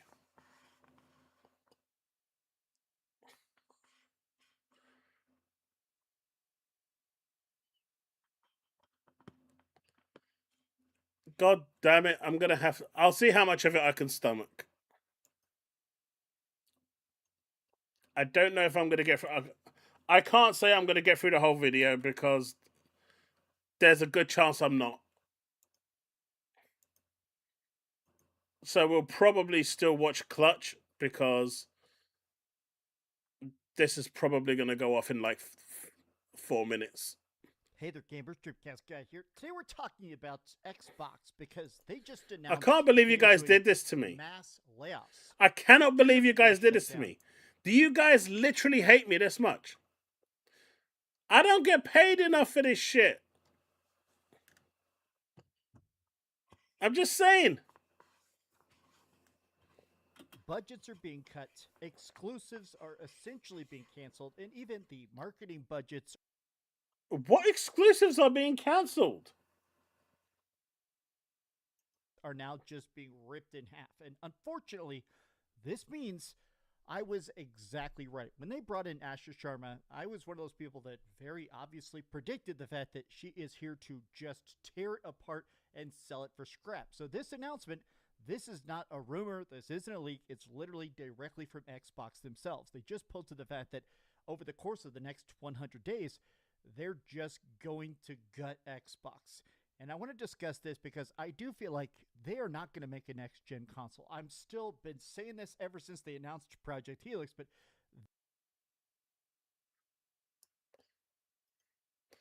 You should be grateful, Xlands Gaming. You should have been grateful. I didn't realize that. But you know what? If I'm going to suffer with this shit, so are you guys. But so far, there isn't a single thing within 51 seconds that he said that is true. There isn't a single... He's literally lied about 7 times in 51 seconds.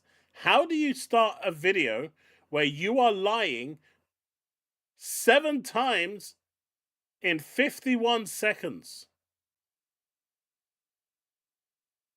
There is not going to be a next-gen Xbox. Or there is going to be a next-gen Xbox. If it is, It's going to be like a limited time, one release thing. It is not going to be like a mass-produced product. But it's going to be a mass-produced product.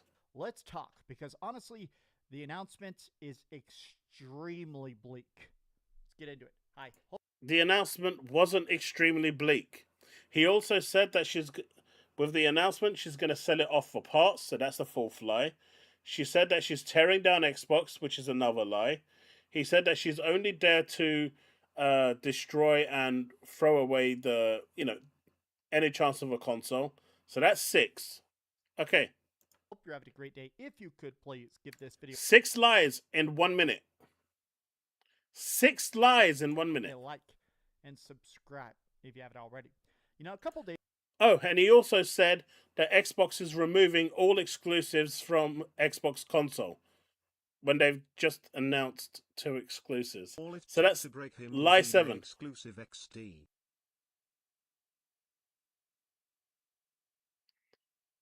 Yeah, they literally can't stand the fact that Xbox is going back to exclusives, which is great, by the way. And yes, I am buying the exclusives. That is something I am doing. Multiplayer games, whatever. But if the games that Microsoft are pushing as exclusives, I will buy them. Because I've been an advocate for exclusives, so it would be pretty shitty of me to not support it now that it's here. Days ago, they did the Xbox Game Showcase, and a lot of people were... You know, I'm a man of my word, and I will stick to it. So, start donating some money so I can buy them. I'm just kidding. Very upset because I just said that it doesn't feel like they can change the tide. That Xbox is so sunk, and even if you think the idea of these console exclusives are great, that ship is already at the bottom of the ocean. Like this is not a savable project. And honestly, this project can easily be turned around, right? There's no reason why it can't be. So we're at lie number 9 now. I just feel like Xbox itself has been in a worse and worse position. It just feels like nobody's buying the Xbox, nobody's buying Xbox. Actually, that's not true because more people are buying Xbox now than they were before. So we're at lie number 10. I think we may break a record. We're at 1 minute and 40, and he's at 10 lies already. Games. Nobody even hypes Xbox projects. There's like 2 Xbox websites. And this is why PlayStation fans are crying about Gears being exclusive because they're not hyped for it, right?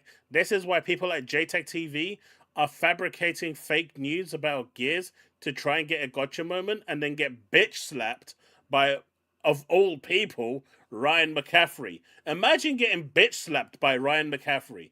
At that point, you just delete your Twitter account, you delete your online presence, and you just leave. You leave and never come back, man. I'm just saying, no offense to Ryan McCaffrey, but I'm just saying, when you get bitch slapped by that guy, at some point, you gotta have some self-respect, some dignity within you, where you turn around and say, I can't do this anymore. The embarrassment and shame that I have brought upon myself and my family is way too much. I just need to go because, well, even my planet has abandoned me, so I can't even go home to my planet and say my planet needs me. He just needs to go wherever he needs to go. JTech TV, Chile. And I feel like half their articles are getting 0 views. But even this, I saw this tweet by Colin. The articles are getting a lot of views. Lie number 11. Moriarty. It's too little too late to change the Xbox Series X's trajectory. So you're looking at someone who is pro PlayStation, who hates Xbox, and wants to see Xbox die. And you're going to take his word as gospel over this because why exactly? If Xbox's next-gen hardware is a Windows PC, then if it's a Windows PC, it is not going to be a Windows PC. Exclusivity will ultimately just mean build a PC and I'll have multiple storefronts. So it seems like... So what's going to happen when I'm right and all of these people are wrong? What are they going to turn around and say? Because the next Xbox isn't going to be a Windows PC. It's obvious it's not going to be that. I mean, how dumb can all these people be to actually believe that it's going to be a Windows PC? Based on everything we know so far. Short, like to midterm, arguably negative gain, but good PR. That's my thing, right? Is that as much as people try and act like, oh, Xbox can make a comeback, Xbox has just been waiting for their day. A lot of Xbox fanboys, their whole cope for the last decade has been just wait until all the stars align, all these acquisitions, all these studio buyouts, all these big giant deals, it'll all come together. And now, and you know what? It did. When PlayStation hit a brick wall and they were going through that midlife crisis with all their game cancellations and their live service cancellations, Microsoft had the opportunity right there, make everything on Xbox only. If you want to play Doom, if you want to play anything that's there, you come to Xbox. If you want to play that one game a year on PlayStation, go there. They could have turned around and said, right, these third party games, we're going to money hat those as well. That was their opportunity to shine, and they didn't take it. in the statements, they admit the fact that they've spent $20 billion in just the last couple of years, not even counting the amount they spent on Activision Blizzard, and they basically admit that all of it is lost. $20 billion down the gutter. And people are trying to say, oh, lie number 12, because that's not what the article said. The article said, they've invested $20 billion, and that's not including the Activision stuff. So it's not that they've lost that money. That's investment, and that included the ZeniMax deal at, what was it, $8 billion? And then you've got the whole investment into Game Pass and other stuff that they've done in order to propagate, the cloud structure that they've built for xCloud and whatnot. There was a lot of investment put in there. That's what they said. They didn't say that it was, fully lost or whatever. That's an investment that they've made that will pay dividends later on. But again, lie number 12. Okay, look, Xbox is making some cool stuff. Obviously, this new trailer they're releasing for Halo Combat Evolved, well, this third-person mode looks terrible, but, hey... lie number 13. Look, they released 30 minutes of new gameplay for Fable. Yay, Fable. Look at all these cool features. My thing is the fact that at this point, it is so unsavable. I do think that this batch of games is... So he's basically saying that Fable is not a big game, not a game that people are excited for. How many people in chat are excited for Fable?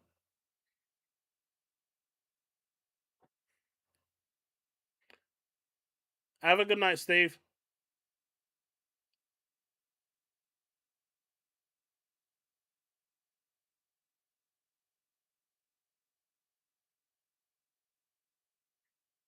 very likely about to be the last Xbox games that will ever exist. I mean, maybe some of these... we already know that more is coming by the end of the year. So, lie number 15? Was we at 15? Studios will be sold off to, like Epic Games or Steam or something, but I don't think... Lie number 16, he's fabricating information. These companies are even about to exist. Xbox is planning massive layoffs as it transforms under its new CEO. First major cuts in July. Xbox is planning a significant slash to budgets for marketing and some other areas of the business. So that's where this came from, by the way. Marketing cuts, which I don't really understand because they don't do any marketing anyway, but to other areas of the business.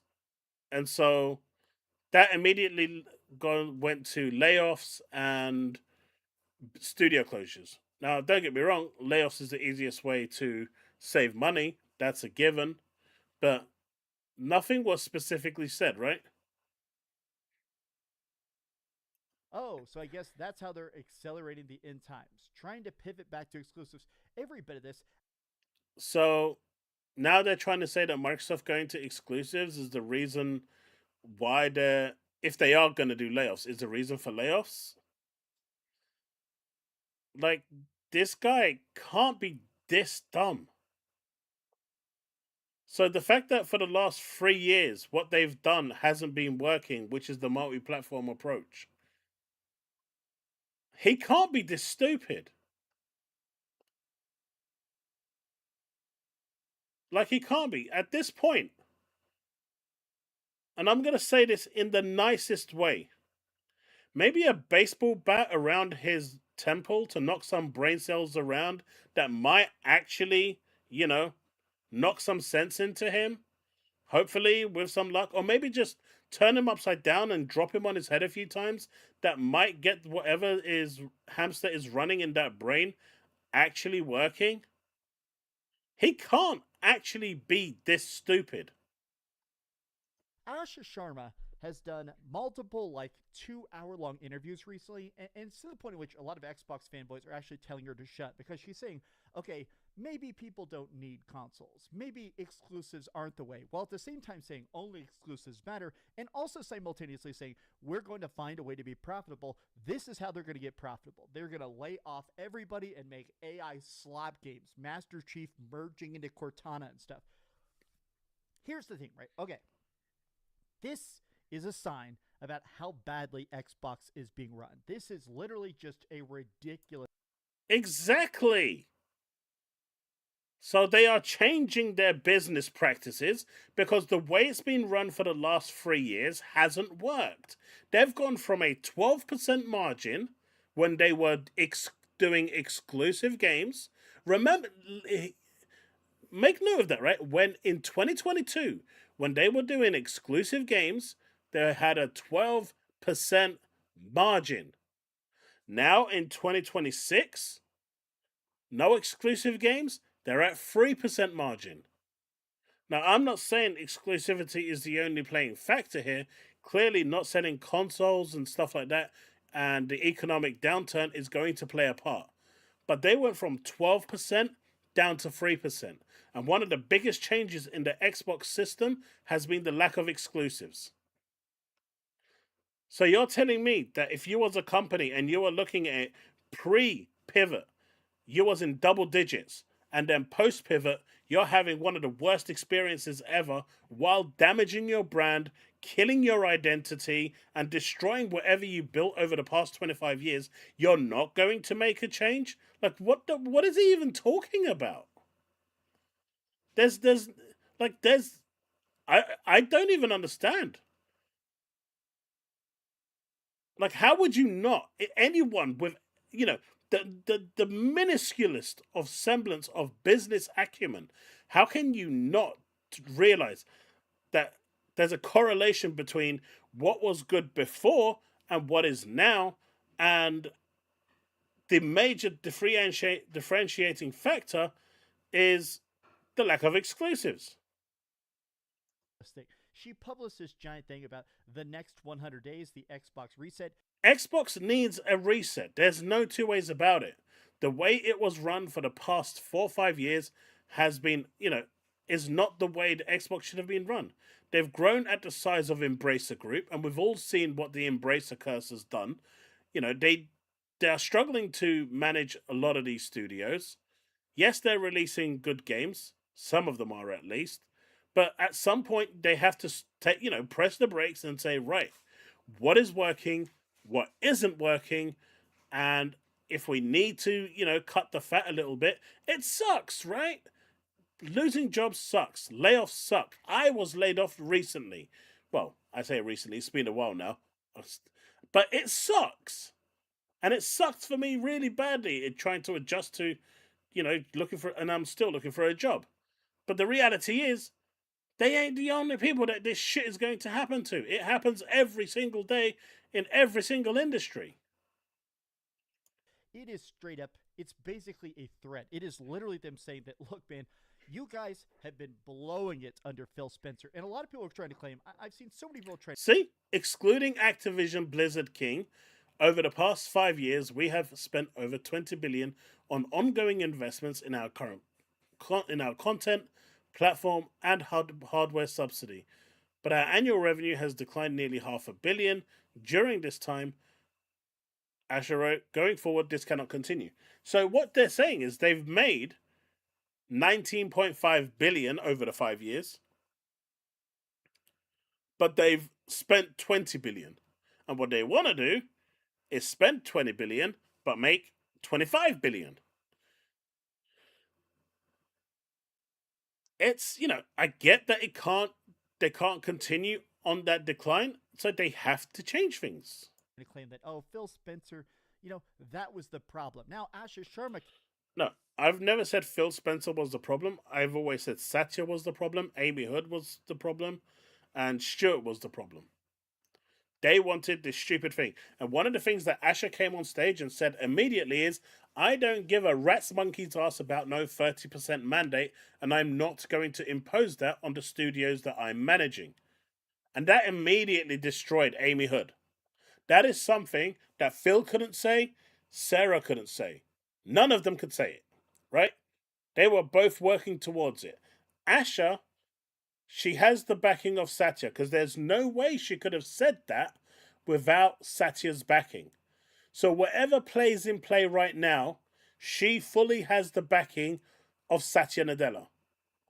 Because she could not, under any circumstances, come out and say, I don't care about that 30% mandate that is set by Amy Hood. Because Phil couldn't say that, because Satya wouldn't let him. Satya mandated that they wanted that with Amy Hood. He signed off on that. Sarah couldn't say it. So clearly, tides have changed. And, attitudes within Xbox have changed. Satya's, outlook on things have changed. He clearly wanted a multi-platform strategy. Satya wanted this more than anything. It's like his wet dream. But it didn't work. And he finally realized that this is not, the gaming industry is a different beast to whatever Windows applications are and Windows is, and other areas of the business. It's a different beast. What works for one doesn't work for all. And as he saw here, if you want a platform to be successful, you need exclusives to sell the platform. And so they've pivoted back to exclusives. But it's not going to be something that they're going to commit to fully overnight. It has to build into it. And I understand that from a business point, because they need to see positive revenue numbers coming in while they're doing it. And one of the first things that they did was pull the Halo trailer from the State of Play, which is a good thing. Now, if they could pull the Halo game as well, that would be even better. They can't, due to contract reasons that they said, I would pay the fine, whatever it is, and pull Halo. Leave Fable, but pull Halo. I would do that, but that's just me. You can get it. As soon as she walked in, Game Pass price went down. Exclusives came back. No company got close to 30% woodpit. Even companies like Capcom and whatnot, and Square Enix, the best they aim for around 12 to 15%. And they barely hit 12 to 15%. They don't do it, right? They barely struggle to hit 12 to 15%. What Amy Hood and Satya wanted was unrealistic.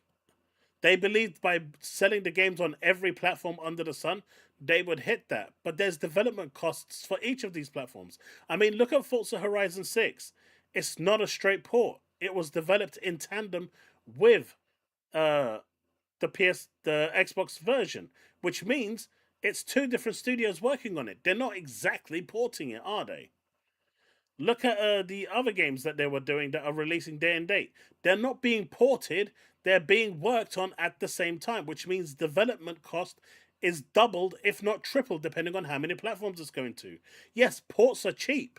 We know that. But that's not what's happening here, because it's not a PlayStation port. They're being developed at the same time. And it could be a different studio doing it, but they're still being developed at the same time, which means it's not a port, it's full development cost. And so when you're looking at it with that lens, the cost is extremely high.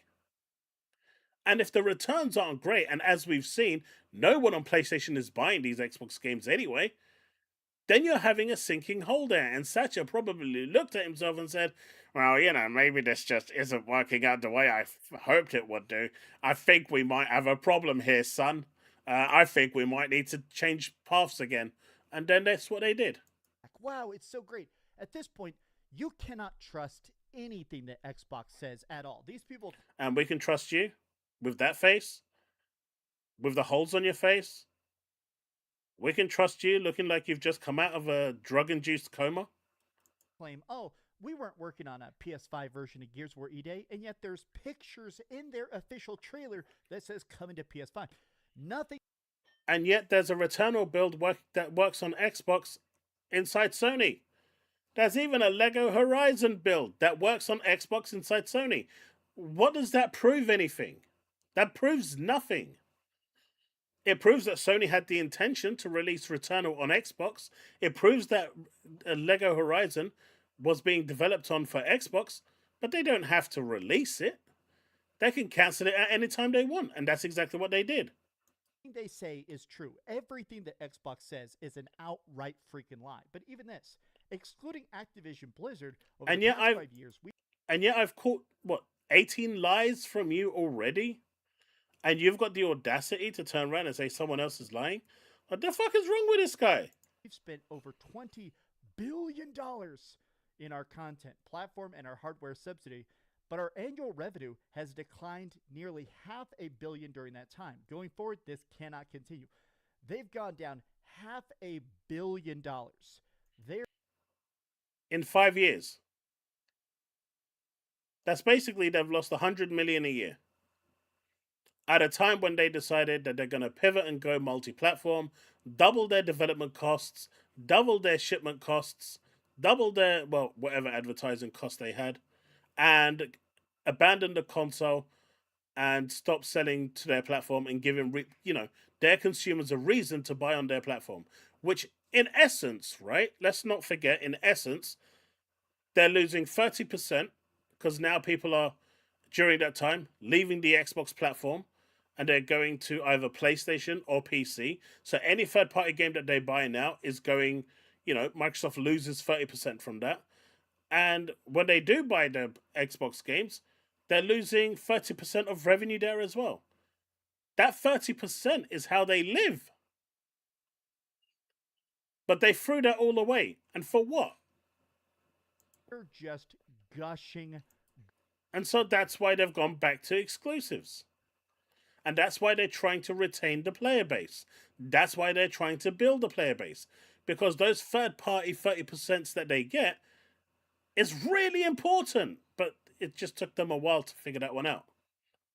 Gushing money all over the floor. This is literally something that is a wound that cannot be cauterized. And I think part of my frustration is that a bit like your face. Some of the best studios of all time, right? Oh, Arcane, the makers of Dishonored. You're gone. Oh, what's this? What's that? All this great stuff. We're gonna force you. Look, I'm gonna say something here about Arcane, and it's gonna be harsh. They deserve to get shut down, right? No matter how you want to put it, how you want to sugarcoat it, they deserved to be shut down. There were reports coming out where the developers turned around and were saying they didn't want to work on the project and they were doing less than the minimum required to do the work.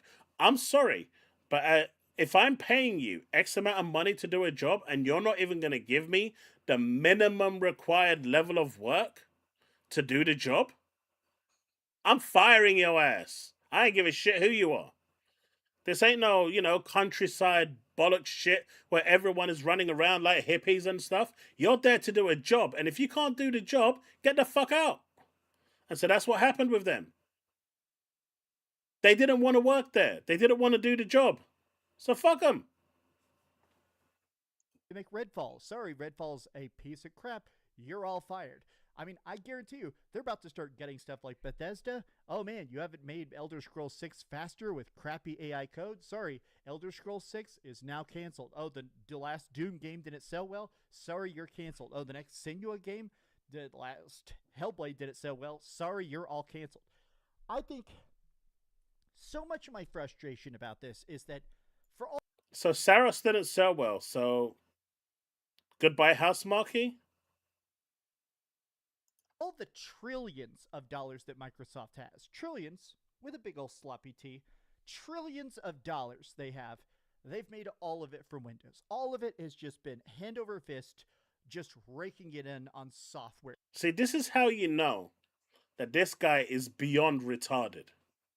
Do you guys believe that Microsoft makes the majority of their money right now through Windows or through data? Seriously. Where do you think they make their money through right now? Data or Windows?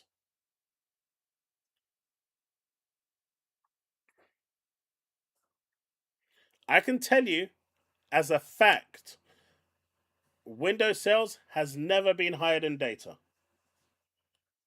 Right? It's never surpassed data.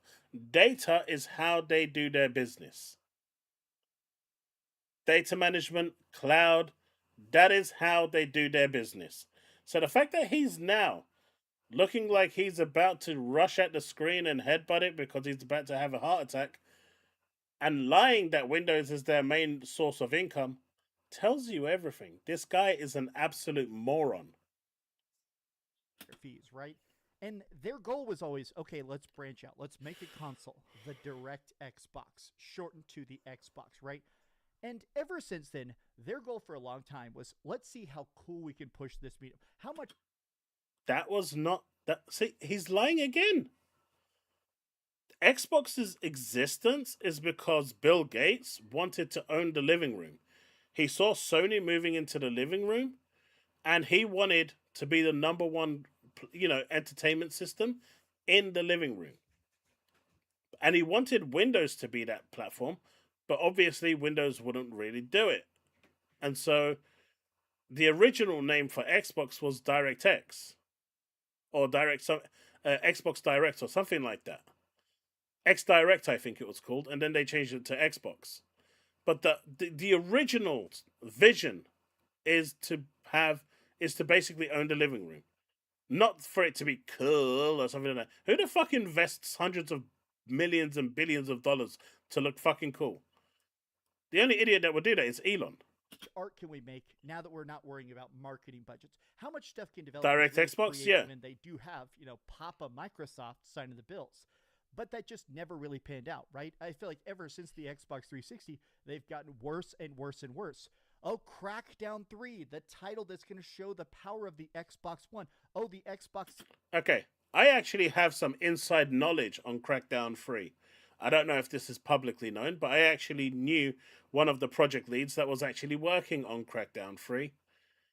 The vision for Crackdown 3 was that it was supposed to use the cloud infrastructures for multiplayer, so everything that you see in the multiplayer world was supposed to be destructive. That was the original plan. The problem was, no matter how much they actually tried to get that working, get the cloud servers to sync and actually provide that extra power to do it, they couldn't do it. If I remember correctly, it was Sumo Digital that did it back in the day, and they couldn't get it working. They tried really hard. They got Microsoft employees to come in to try and get it working. Everything. They just could not get the cloud servers to sync with your console at the time in order to get that multi-environmental damage working. Now, the end result is still the same. I get it. But it isn't for want of trying. It just didn't work. So, yeah, I don't know if that was public knowledge or not, but at the time, I remember, the friend of mine that was working there and on that project, they were having an absolute nightmare, complaining like left, right, and center when they were talking to me about it, and it was an absolute horror show. The only good thing that came from that was that Terry Crews came down to the studio and all of them got to meet Terry Crews, which is, awesome because Terry is brilliant. I like Terry. But they just couldn't get the game working. No matter what they tried, they couldn't get it working in the way that they wanted to. So they had to make a decision. Cancel the game or release it in the state that they can get it working. And so they did. Series X with all these great games that play way better on the PlayStation 5. The experiment of Xbox has been systematically proven again and again and again to be the failure of Microsoft. Night gaming. I'm not even going to claim they make the worst games of all time. I'm sure there's people that love Flight Simulator. I don't got that kind of brain damage, but some people probably really like Flight Simulator. They love... Wow. He just turned around and said one of the biggest games out there, Flight Simulator, if you like that game, you have brain damage. Wow. He just turned around and said that if you like Microsoft Flight Simulator, you have brain damage. This retard, who literally fried his brain on meth, and probably based on the way he looks still is on meth, is going to turn around and tell people that they have brain damage.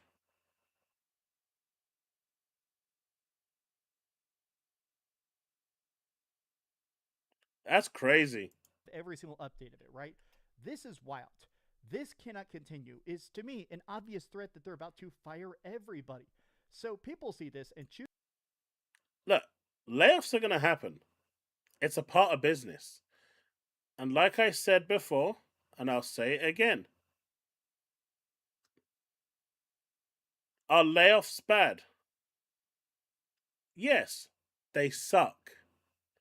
Does anyone really care about layoffs? No. Are people going to rage bait and, fake rage themselves about the layoffs? 100%. Are people going to forget about the layoffs 2 days later? More than likely, yes. Are people going to move on with their lives and not give a shit? Yes. This is the real truth. Now, yes, you can say I'm being harsh, but what I'm saying, when you deeply, when you think about it deep down, unless you know the person that's being affected by the layoff, you don't care about person X, Y, Z losing their job. They don't even impact you. You can feel bad for them, but you're only going to feel bad for them for like 10 seconds and then you're going to move on with your life. Tell me I'm wrong. Tell me somewhere, as harsh as that what I just said is, tell me I'm wrong. To believe they aren't going to continue putting the vast majority of their games on every platform. Again, this makes you look pretty stupid when you've been doing laps around it, how you want to make the platform #1 and you're giving away free Xboxes. Sometimes it's better to do the work and not constantly talk. It made Phil look stupid. It'll do the same to Asha. See, I agree with that to a certain degree with what this person is saying. You're complaining that you don't have the hardware. You're complaining that you don't have the thing. It was a nice gesture at the Fan Fest, right, in America. But now, for those people that are going to the Fan Fest in America, Germany, and everywhere, if they don't get a free 20th anniversary console, that's going to kind of suck, right? But at the same time, you're complaining that you have no memory. You're complaining that you don't have enough consoles to sell. You're complaining that you can't manufacture them fast enough, yet you're just giving them away. So that part I don't get. It was a nice gesture, I'm going to say that. However, they also need to stop doing a lot of these interviews. They need to stop talking, and they just need to get on with the business. Stop having these public interviews. Nintendo doesn't do them. Sony doesn't do them. Microsoft should just stop talking. Only talk when you need to. But the reason why people constantly go to Microsoft for interviews, they keep pulling Asha or everyone else, Sarah, Phil aside for interviews, is because they love to have this, public cohesiveness. But what they don't realize is that people are doing it on purpose. The media is doing it on purpose to be able to rip everything they do into pieces. Just look at when Tom Warren interviewed Phil. His whole purpose with that interview was to find out if Starfield was officially not going to PlayStation. And Phil didn't officially say that, so he ran with the notion that Phil said PlayStation is going to get Starfield. Whether that eventually materialized or not, it's always the media always has an ulterior motive. So just stop doing the interviews. Stop doing these collective talks. Just stay internal, and when you have a public statement to make, let your legal team do it, and that's it. And if you're gonna have an interview like once every 6 months or once a year, fine. But stop this stupid parasocial bullshit. They should just keep it internal and move on. That's the thing, is that Asha has been saying psycho stuff about, we're trying to find a new way to sell the next Xbox. The next Xbox, she openly admits the next Xbox is going to be about $1,200. She didn't. She didn't even say a price. So, man, it looks like he's giving a blowjob.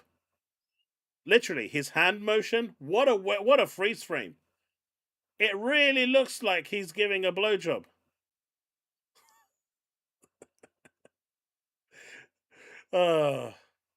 This is one for Josh, right? But she didn't say anything about a price point at all. She just said in its current state, it's going to be expensive. Her words, it will literally be north of $1,000. And she very veiledly sort of like pitches the idea of you subscribing to the new Xbox. Like the Project Helix will be something you pay $50 a month to have at your house, and you do that for like 2 years. It comes with Game Pass, and you have to pay a subscription fee. So and this is why I said they just need to stop talking, because Matthew Ball turned around and said, we're rethinking Helix entirely. And essentially, when he says entirely, he was referring to spec, design, everything. And so he's looking at it from I want this to be lowered down to a price point that we can sell it. That's the way we should be going. Whereas what Asher was saying, hey, you could get this on finance, or, all access Xbox, which is something that Xbox does right now. PlayStation does it as well, where you can get your console on finance. I get the different methods of buying it, but just shut up about it. Once you've decided on what you're going to do, then you announce what you're doing. Let your device turn on. And to me, stuff like that, it's psycho Microsoft mentality, right? How can we get you to subscribe to everything forever? Oh yeah, let's just pull out another block. Turn out a little bit of exclusives, turn out a list, everything we could sacrifice. Unfortunately, all problems derive from Game Pass because subscription services are just not sustainable in short or long run. It cannibalizes sales because subscribers will not buy the games once they're subscribed. Look at this. I don't know if that's not true. I buy tons of games. I don't buy every game, right? And the amount of games that I buy truly has gone down. But, I still do buy games. refresh this one more time. Let's take a look at the reactions, right? Everybody is instantly like, Xbox is back. I was wondering when it was bad news would hit. It couldn't be all positive, unfortunately. So I'm going to run defense or be particularly critical of Xbox here, but frankly, the whole industry is screwed. But I will say exactly why Xbox leadership needs to just shut up. Not dominating headlines with constant interviews inevitably makes you look stupid. And that's the point.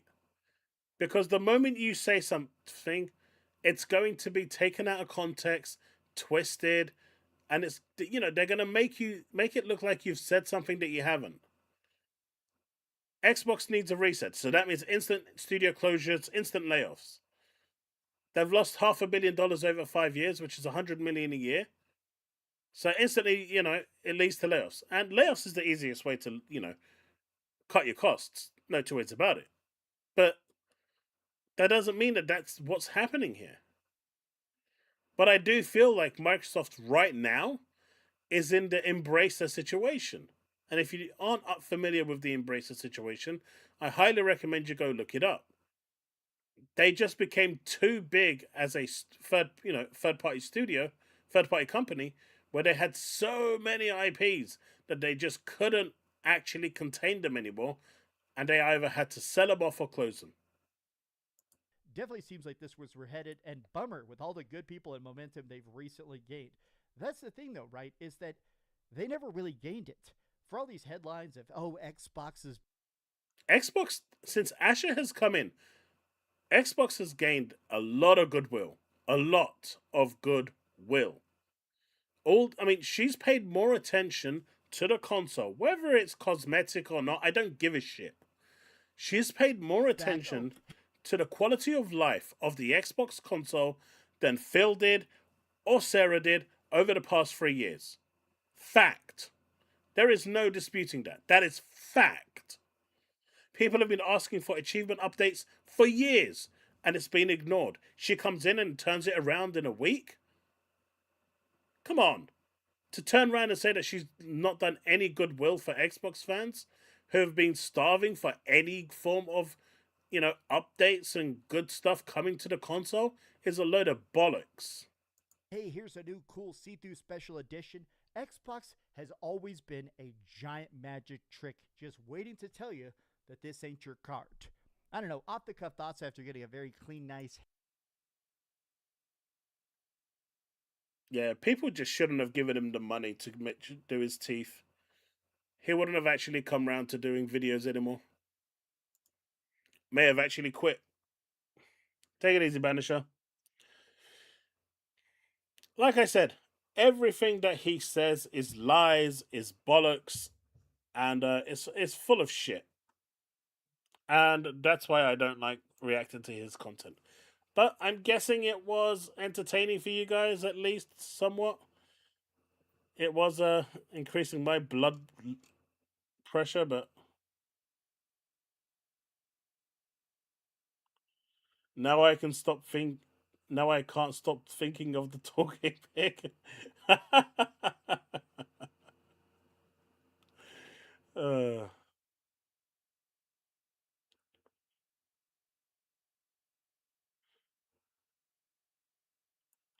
uh,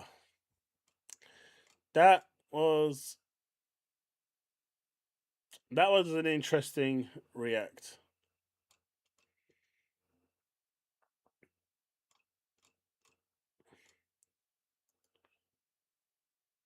I can't sleep now. Keep looking at him. You guys made me do it. I'm gonna make you do it.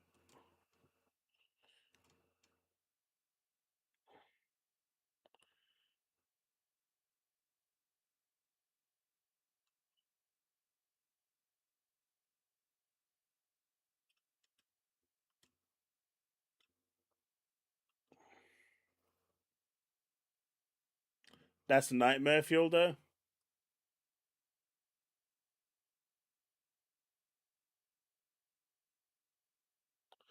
Fine.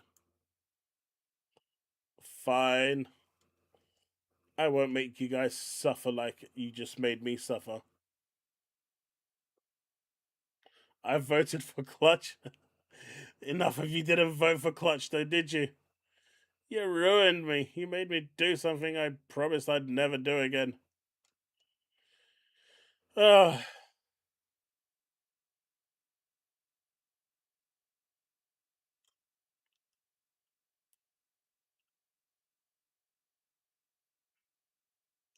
Well, on a bright note, at least I got my mind off Edge Runners for a bit.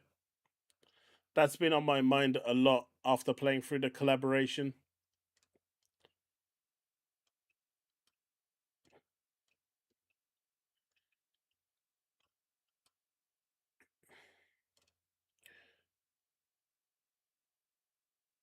You had fun? I'm happy you did. You voted DCG and then left? Asshole.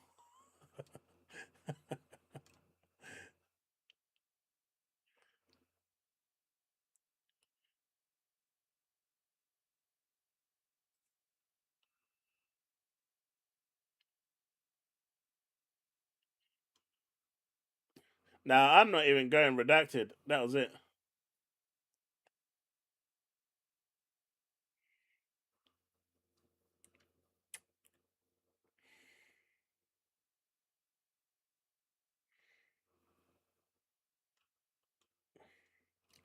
There's a Starfield update that just went live. Fixes a freeze that could occur while traversing a planet. Fixes several major incursion issues. Fixes related to Terran black boxes. Fixes for incursion icons. And multiple stability fixes. So, yeah. There's that. There's a massive Final Fantasy franchise sale on Steam right now.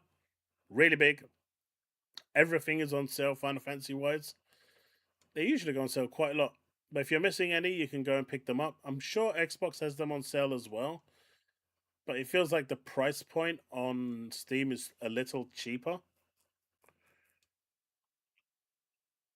So that's about all I've got for today, man. We can check out Clutch on Tuesday.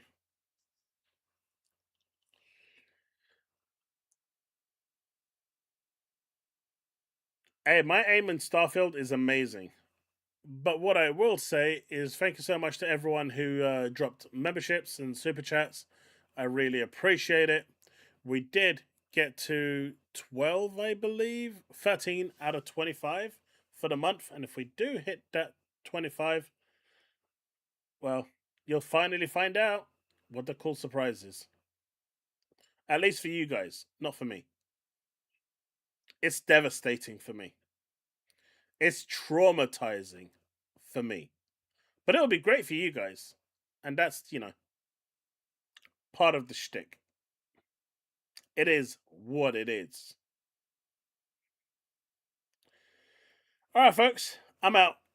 Thank you so much for a great time tonight. I hope you had an awesome time, awesome discussions, and yeah, if you're around tomorrow, or today for me at the moment, but tomorrow for you in the US, I will be over at Twitch and my other YouTube channel streaming games that I'm going to be playing, and hopefully I'll see you there. I'm probably going to be live anywhere between 12 and 2, depending on when I wake up, really. But yeah, hopefully I'll see you there. No idea what I'm streaming at the moment, because I've just finished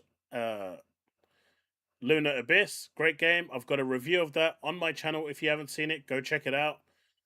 So, might start an RPG tomorrow. I don't know. We'll see. But otherwise, have a good night, folks. See ya. Remain legend.